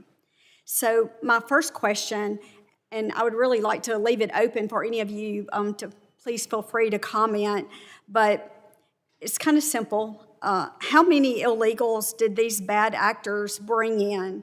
And how much of our hard-earned tax dollars did they spend? And did they even attempt to determine if any of the illegals that flooded our homeland were violent criminals? Congresswoman, what I'll say is that it's also not just the unaccompanied minors that were processed through. There wasn't DNA testing being done with family units who were being presented and turning themselves over to Border Patrol. So there were quote-unquote family units that these NGOs also helped and processed. But you ask any border official, any border enforcement, they'll tell you that they rent kids out to act as family units, or they're trafficking these kids as family units. So I know, understandably, we're talking a lot about the unaccompanied minors, and that should definitely have a big focus, but we also can't forget the fake family units that took advantage of the Biden administration not doing DNA testing to ensure that those were actual families. That was a very good question. Thank you so much for that. Between the ports of entry, it's really hard to determine how many bad actors and criminal networks came into the interior of the country during the Biden-Harris administration. I know it's frustrating to hear that we keep mentioning the Biden-Harris administration, but when you have over 300,000 children that went missing under that administration, it is worth asking because they are still missing. With these criminal networks, we worked with other nonprofit in California. Again, we're not against nonprofits. We are against the ones that take taxpayer dollars and mismanage the funds and abuse the funds, to reiterate for the record. But they found numerous cell phones of smugglers. The GOAT initiative works with local law enforcement and turns over cell phones that include data as far as how to obtain a child once you're in the United States, what pathways to take, and even include the nuclear posture of the United States. These are not, your average construction worker. And when you say they have no criminal background, please understand that might be in the United States. You don't know where they came from, their country of origin, what their criminal background was in their country of origin, on top of the fact that when they had their false documents, if their documents said Mickey Mouse, that is what Border Patrol wrote down. So how do we know what their backgrounds truly are from their home countries when we did no meaningful checking of the false documents that they provided to our agencies? Thank you. Congresswoman, to answer the heart of your question, I think it's virtually all of the illegals that were released into the interior. Just like it's virtually impossible for an illegal to get to the southern border without going through cartel custody, it is virtually impossible for the illegals, once they are released, to not reap a direct or indirect benefit from the nonprofit system. That's why this is so detestable. They had built a system on parallel with the cartels. The NGOs and the Biden administration operated as the final chain in the link of this human smuggling, not only of children, but of everyone who came illegally. Thank you very much. It's very disheartening, and I appreciate your insight on this. And with that, I yield back. The gentlelady yields back. The chair recognizes the gentleman from Louisiana, Mr. Carter, for 5 minutes. Thank you, Mr. Chairman. I wholeheartedly support all of my Democratic colleagues' efforts today to demand information and accountability about the cruel and profoundly un-American mass deportation agenda being undertaken by the Donald Trump administration and his allies, as well as this administration's dereliction of duty in federal disaster response amid hurricane season. However, I would like to take a few moments to highlight a critical financial issue affecting families and businesses in Louisiana: flood insurance. Flood risk is not just a coastal issue. It affects all of us. Since 1996, Flood events have occurred in all 50 states and 99% of them in the U.S. counties. That means nearly every single American community has experienced the economic, environmental, or emotional toll of flooding. With climate change intensifying the frequency and severity of major storms, the need for accessible, affordable, and transparent flood insurance has never been more urgent. Unfortunately, FEMA's implementation of Risk Rating 2.0, the new methodology for calculating National Flood Insurance Program, NFIP premiums, have created serious affordability problems for our constituents. Let me be clear. Congress did not pass legislation to mandate Risk Rating 2.0, nor did we have any meaningful input in its development. FEMA claims that this overhaul falls under its administrative authority. However, FEMA bypassed a formal rulemaking process, conducted no economic impact analysis, and declined to brief Congress before the implementing of one of the most sweeping changes to NFIP in its history. In fact, FEMA has continuously refused to release its full Risk Rating 2.0 methodology. Policyholders do not have access to their property level rating factors inputs, except for the few listed on their declaration page, which are made available only after coverage is purchased. The lack of transparency is unacceptable. In my district, the consequences are real and deeply concerning. Premiums are rising drastically, and in some cases, unpredictably exasperating our ongoing housing affordability crisis. Louisiana is not alone in this issue. There are over 1.5 million policyholders in Florida and approximately 700,000 in Texas, among others. On average, Risk Rating 2.0 and NFIP policies will cost $1,800, representing a 103.6% increase over legacy rates. There are 17 states with higher average rates than Louisiana. Rates will increase by over 50% in 41 states. Some of the states with the highest average risk rates include Maine at 183% rate increase, West Virginia at 171%, Mississippi at 149%, Florida at 131%, and New York at 85%. Among metropolitan areas, my district in New Orleans has the second highest average insurance coverage, behind only Miami. For working families already struggling to keep up with the mortgage payments, high insurance costs could mean having to choose between flood protection and other essential needs. Many have opted out of NFIP altogether, leaving them and their entire communities vulnerable and uninsured in the face of disaster. Within just 2 years of implementing Risk Rating 2.0, NFIP lost over 215,000 policyholders, and nearly 5% of all policies. States that saw the biggest decline in policyholders were West Virginia, losing nearly 20% of policies, Oklahoma about 18%, and Texas with 15% decline. Not far behind, over 1 in 10 policyholders in Louisiana has opted out. This is not a partisan issue. I have been highly critical of Risk Rating 2.0 throughout the Biden administration, with even former Secretary Mayorkas acknowledge that Risk Rating 2.0 is flawed. Yet during both Biden and Trump administrations, FEMA continued to push forward without correcting course, listening to Congress, or properly engaging the people most affected by these changes. The bottom line is this: we need a flood insurance system that protects, not penalizes, American families. It should be grounded in science, equity, and economic reality, but also accountability and transparency. Congress must have a role in shaping the future of the NFIP, and our constituents deserve to know how decisions impacting their homes and livelihoods are made. Mr. Chair, I'd like to enter into the record this research from the Coalition of Sustainable Flood Insurance, which lays out details on this issue. Without objection. As well as a letter from the entire delegation, Louisiana delegation, bipartisan, Republican, Democrat. My dear friend, Mr. Higgins, who's not sitting here now, also signed off on this letter. Without objection, it will also be admitted. I urge my colleagues to This letter demanding information on how public mitigation projects have impacted Louisiana.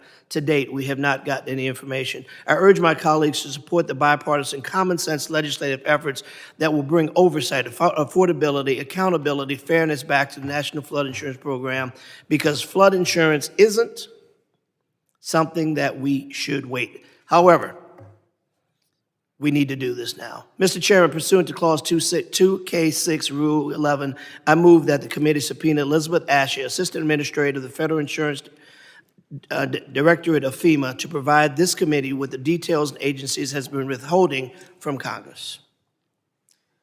Is there a motion? Here is a motion. Move to table. Motion to table. It's in here somewhere. Here we go.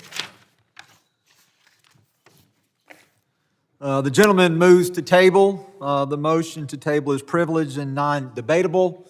We will allow a few moments for members to return to the committee room, as the room, let the record reflect, is very vacant at this point. So we will suspend momentarily for that to take place.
Crypto notice.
There has been a motion to table in this manner brought forth by Mr. Evans.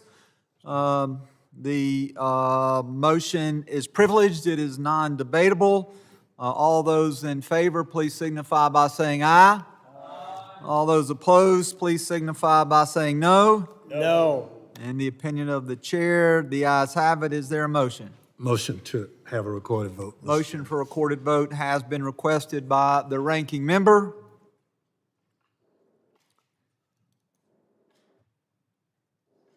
If the clerk would please call the roll.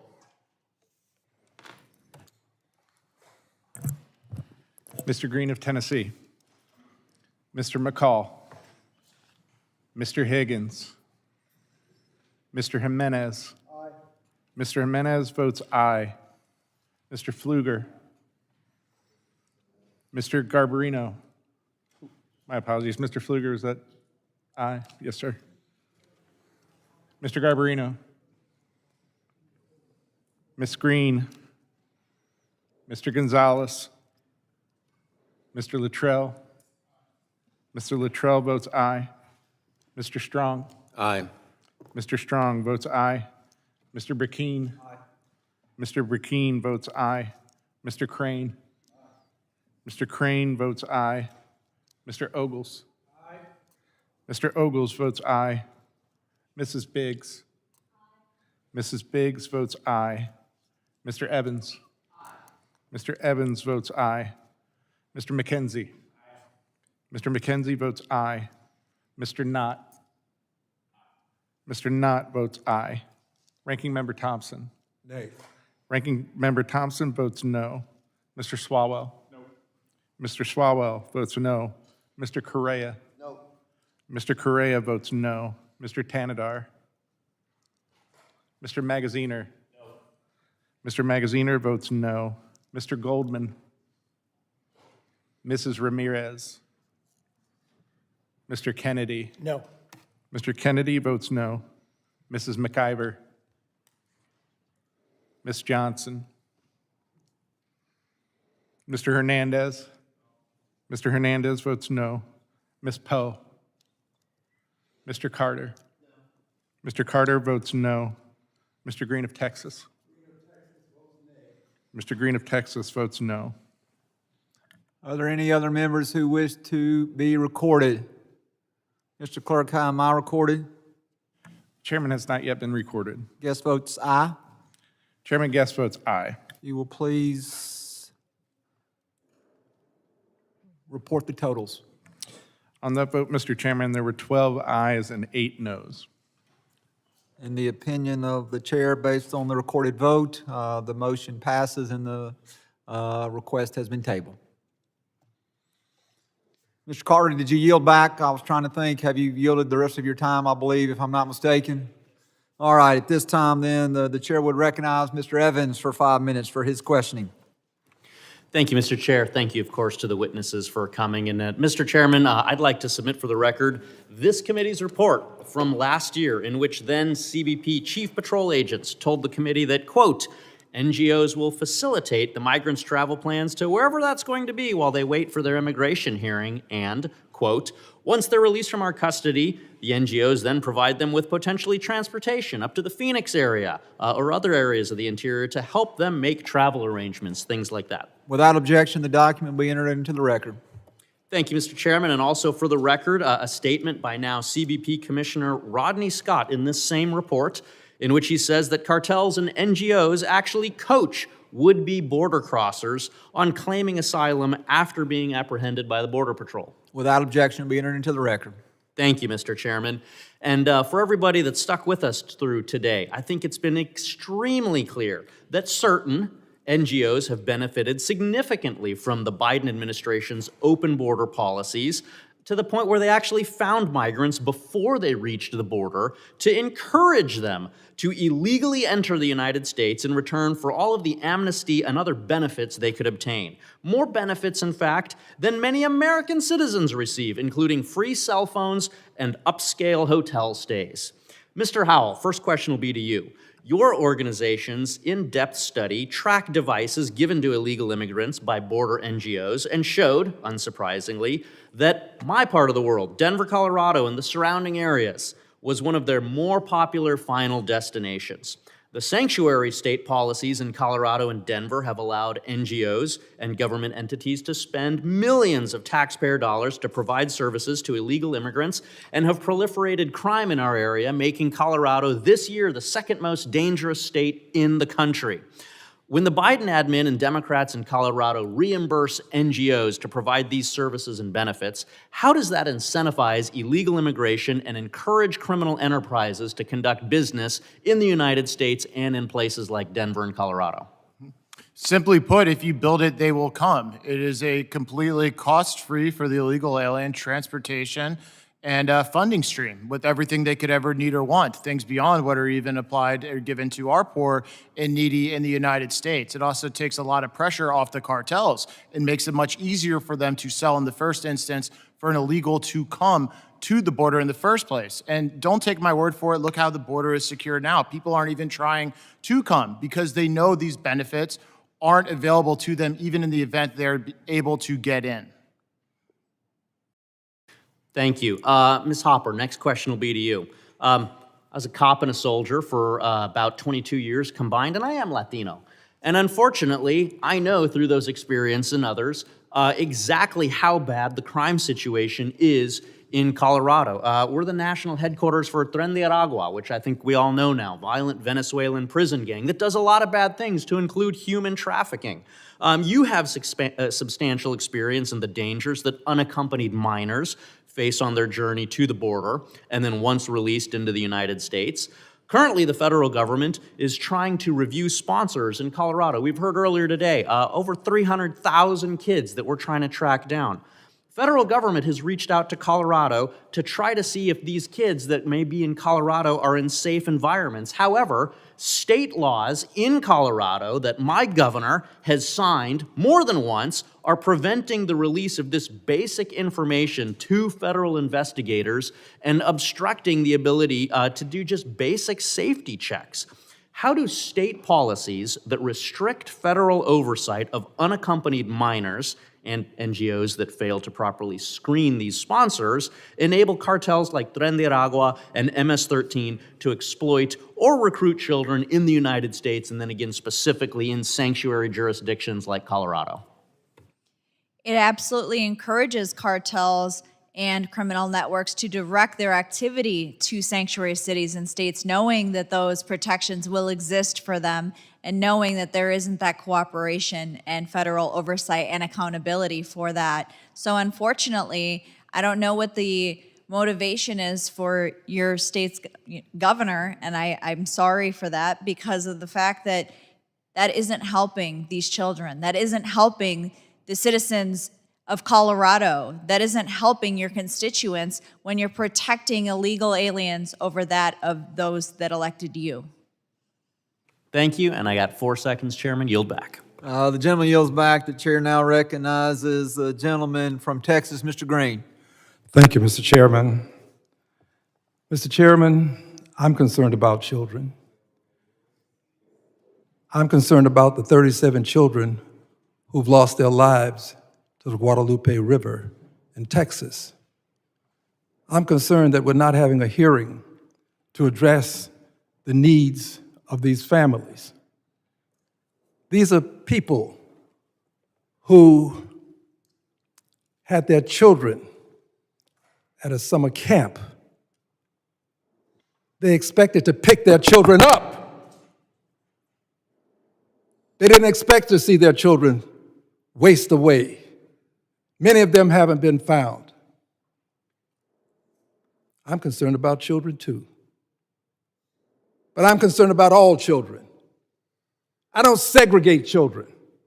I don't conclude that some children have lives that are worth more than others. I want to see something done about those children. Why aren't we having a hearing to deal with the needs of the people of the state of Texas? And other states, too, that may have similar needs. I don't segregate. I integrate children. Let's do something about all children. And to proclaim this hearing to be one that is related to charities. I'm going to defend Catholic charities.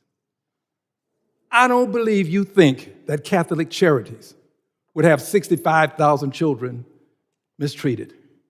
I just don't believe you think that. I don't think so. Catholic Charities does an outstanding job.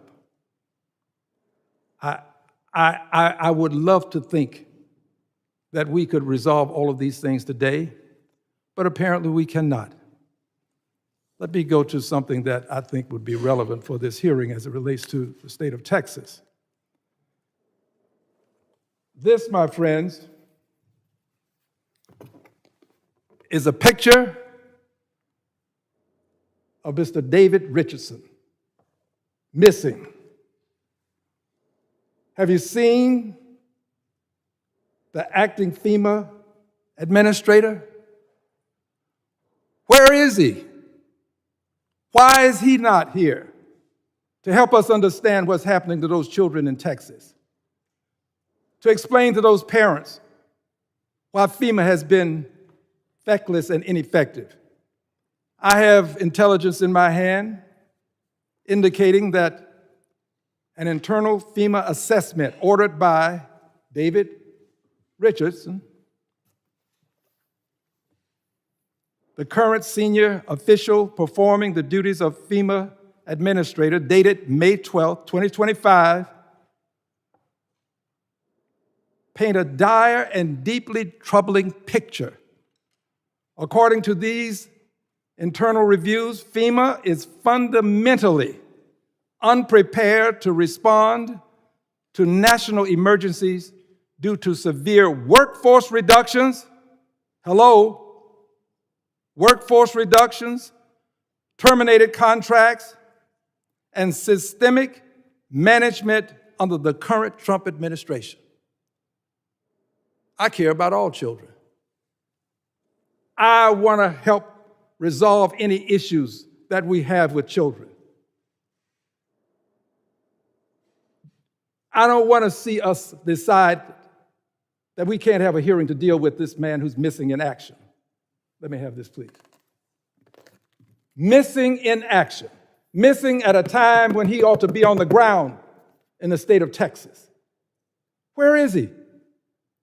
Why aren't we subpoenaing him? Why don't we get him here? Well, let's find out if we really are serious about children. Let's find out if we can get him here. Mr. Chairman, given that the secretary won't appear and can't be subpoenaed because you've already taken that issue up, pursuant to Clause 2K6 of Rule 11, I move that the committee subpoena David Richardson, senior official performing the duties of FEMA administrator. I want to see where you stand. Why can't we have him here? Why can't he come in and talk about? You have these three witnesses here to talk about the other children? Good. Let's get him here. I so move, Mr. Chairman. Mr. Chairman. Gentleman's time has expired. Is there a motion? Move to table. Motion to table.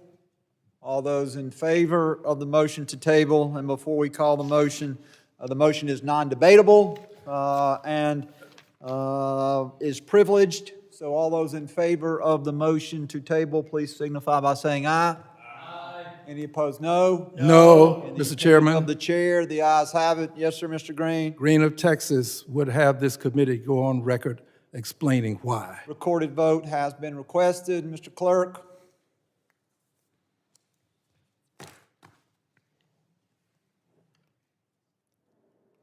You will please call the roll. Mr. Green of Tennessee, Mr. McCall, Mr. Higgins. Mr. Jimenez. No. Mr. Jimenez votes no. Mr. Pfluger. Mr. Garbarino. Ms. Green. Mr. Gonzalez. Mr. Luttrell. Mr. Luttrell votes aye. Mr. Strong. Aye. Mr. Strong votes aye. Mr. Burkeen. Mr. Crane. Mr. Ogles. Mrs. Biggs. Mrs. Biggs votes aye. Mr. Evans. Mr. Evans votes aye. Mr. McKenzie. Mr. McKenzie votes aye. Mr. Knott. Mr. Knott votes aye. Ranking Member Thompson. Nay. Ranking Member Thompson votes no. Mr. Swalwell. Mr. Correa. No. Mr. Correa votes no. Mr. Tanadar. No. Mr. Tanadar votes no. Mr. Magaziner. Mr. Goldman. Mrs. Ramirez. Mr. Kennedy. No. Mr. Kennedy votes no. Mrs. McIver. Ms. Johnson. Mr. Hernandez. Ms. Poe. Mr. Carter. Mr. Carter votes no. Mr. Green of Texas. On behalf of the 37 children who've lost their lives, Green votes nay. Mr. Green of Texas votes no. Do any members wish to change their vote? Mr. Chairman, I wish to change my vote to yes. Mr. Jimenez votes aye. Are there any other members who have not yet been recorded that wish to vote? Mr. Crane votes aye. Mr. Clerk, how am I recorded? The chairman has not been recorded. Guest votes aye. Chairman Guest votes aye. If the clerk will please report the total.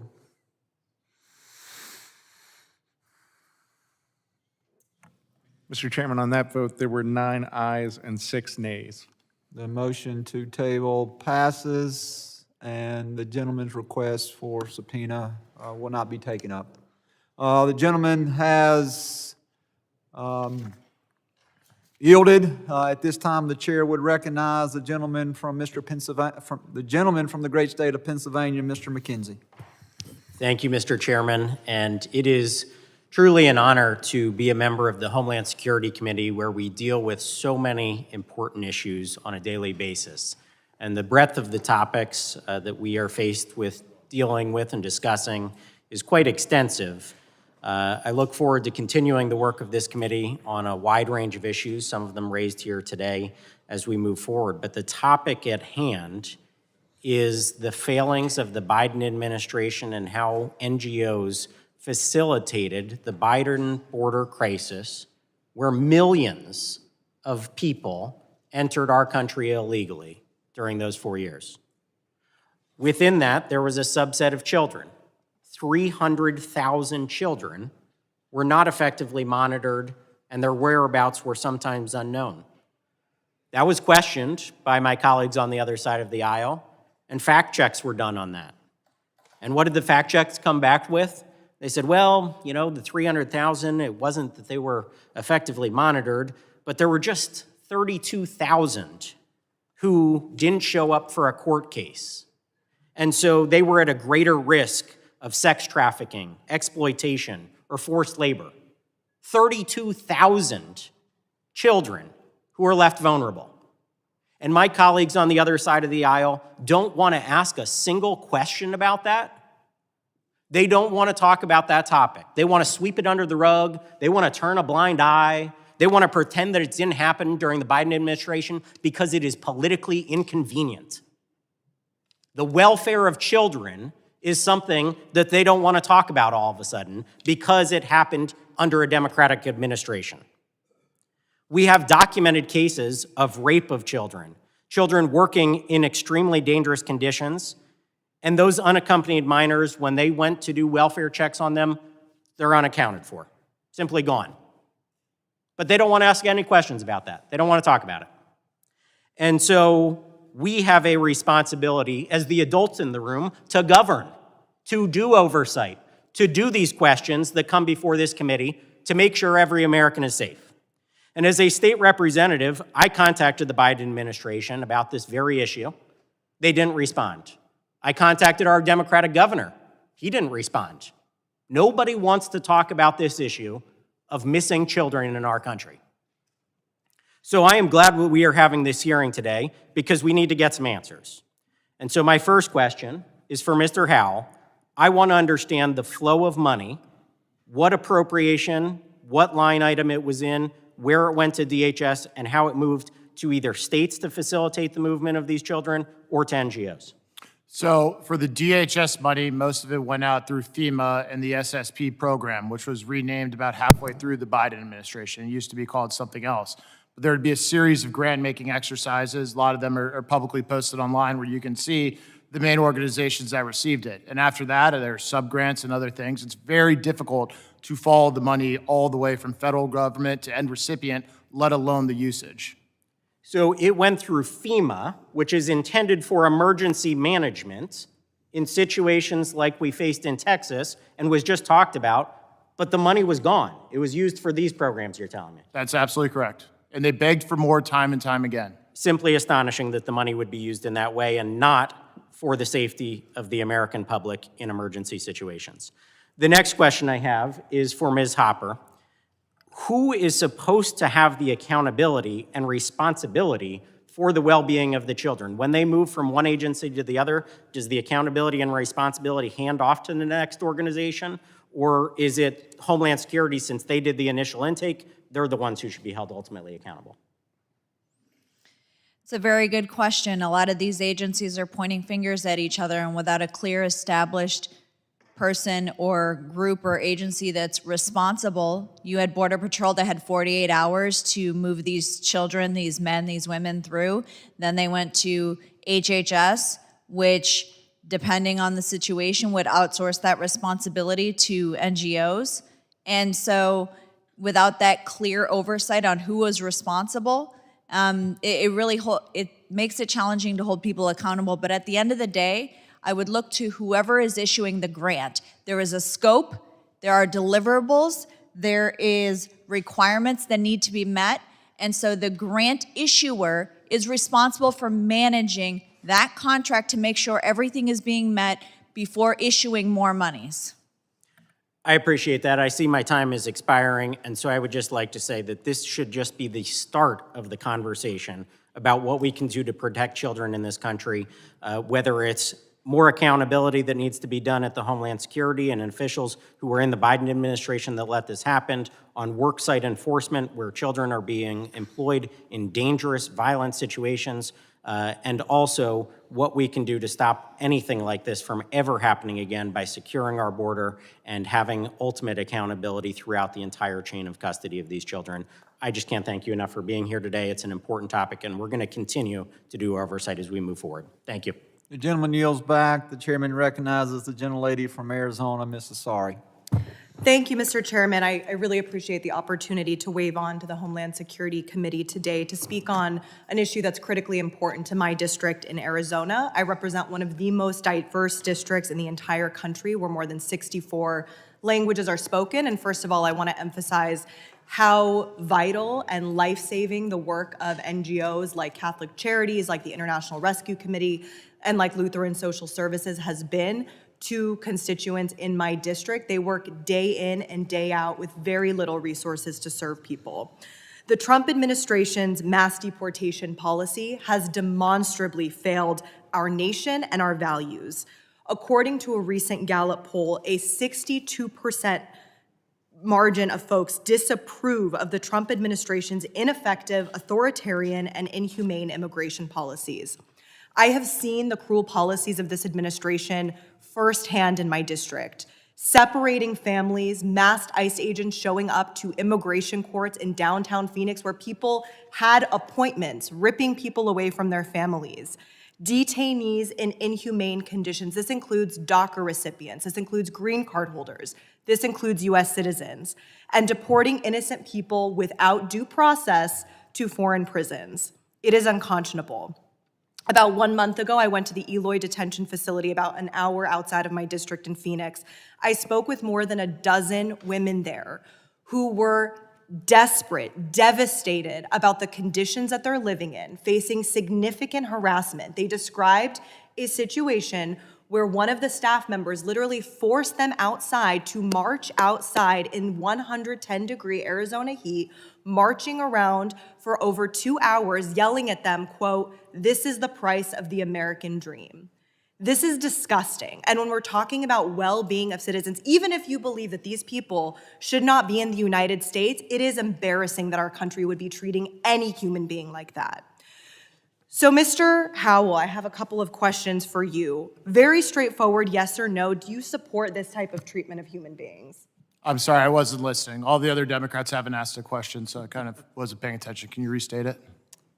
Okay.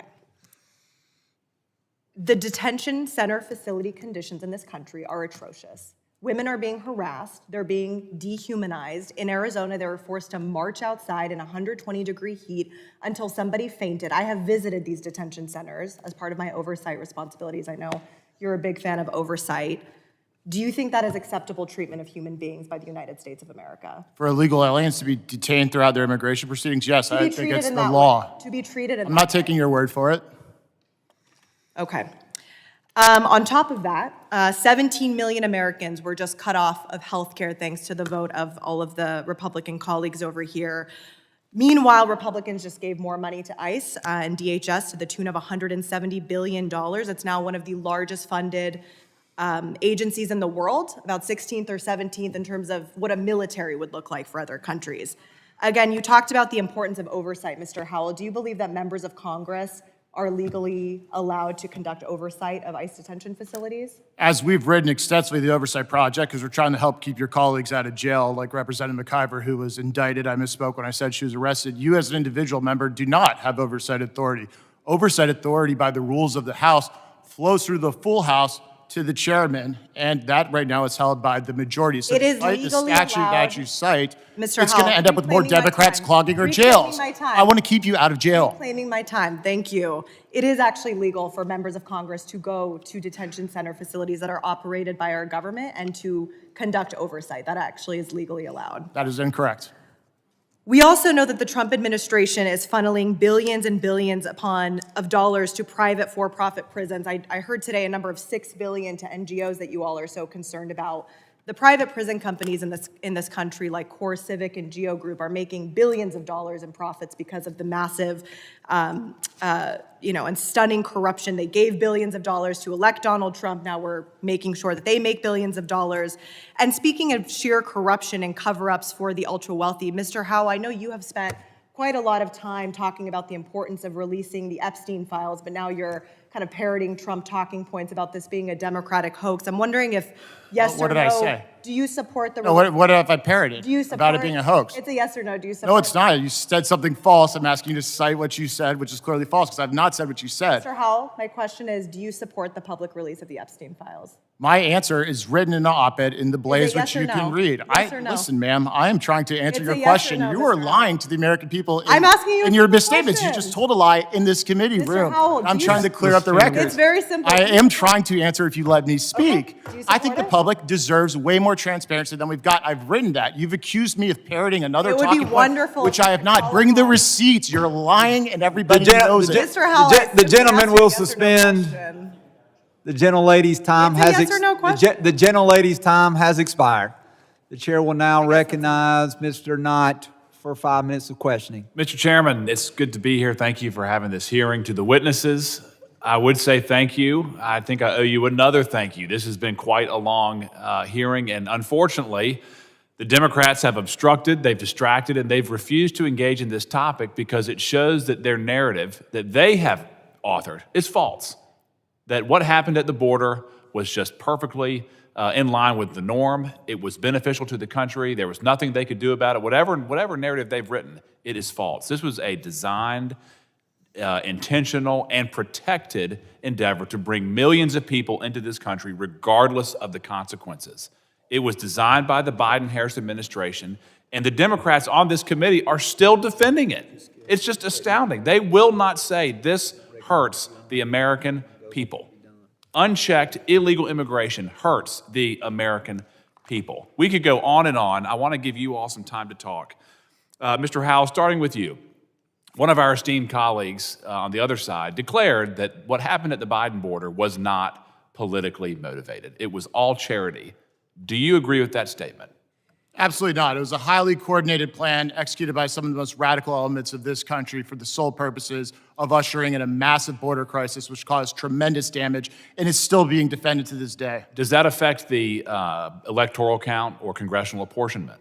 Absolutely, it affects the census. Do you think that that is lost on Democratic governors, senators, and congressmen and the Biden-Harris administration? It is absolutely not. Was there a plan to send them to politically sensitive states? I think they send them everywhere, but the highest concentrations are the urban areas, which are clearly of benefit to the Democrats. Was there evidence that these individuals here illegally were coached on how to register to vote, where to go, what to say, how to evade capture from immigration officials? Correct. It's happening still today with these nonprofits coaching them on how to evade.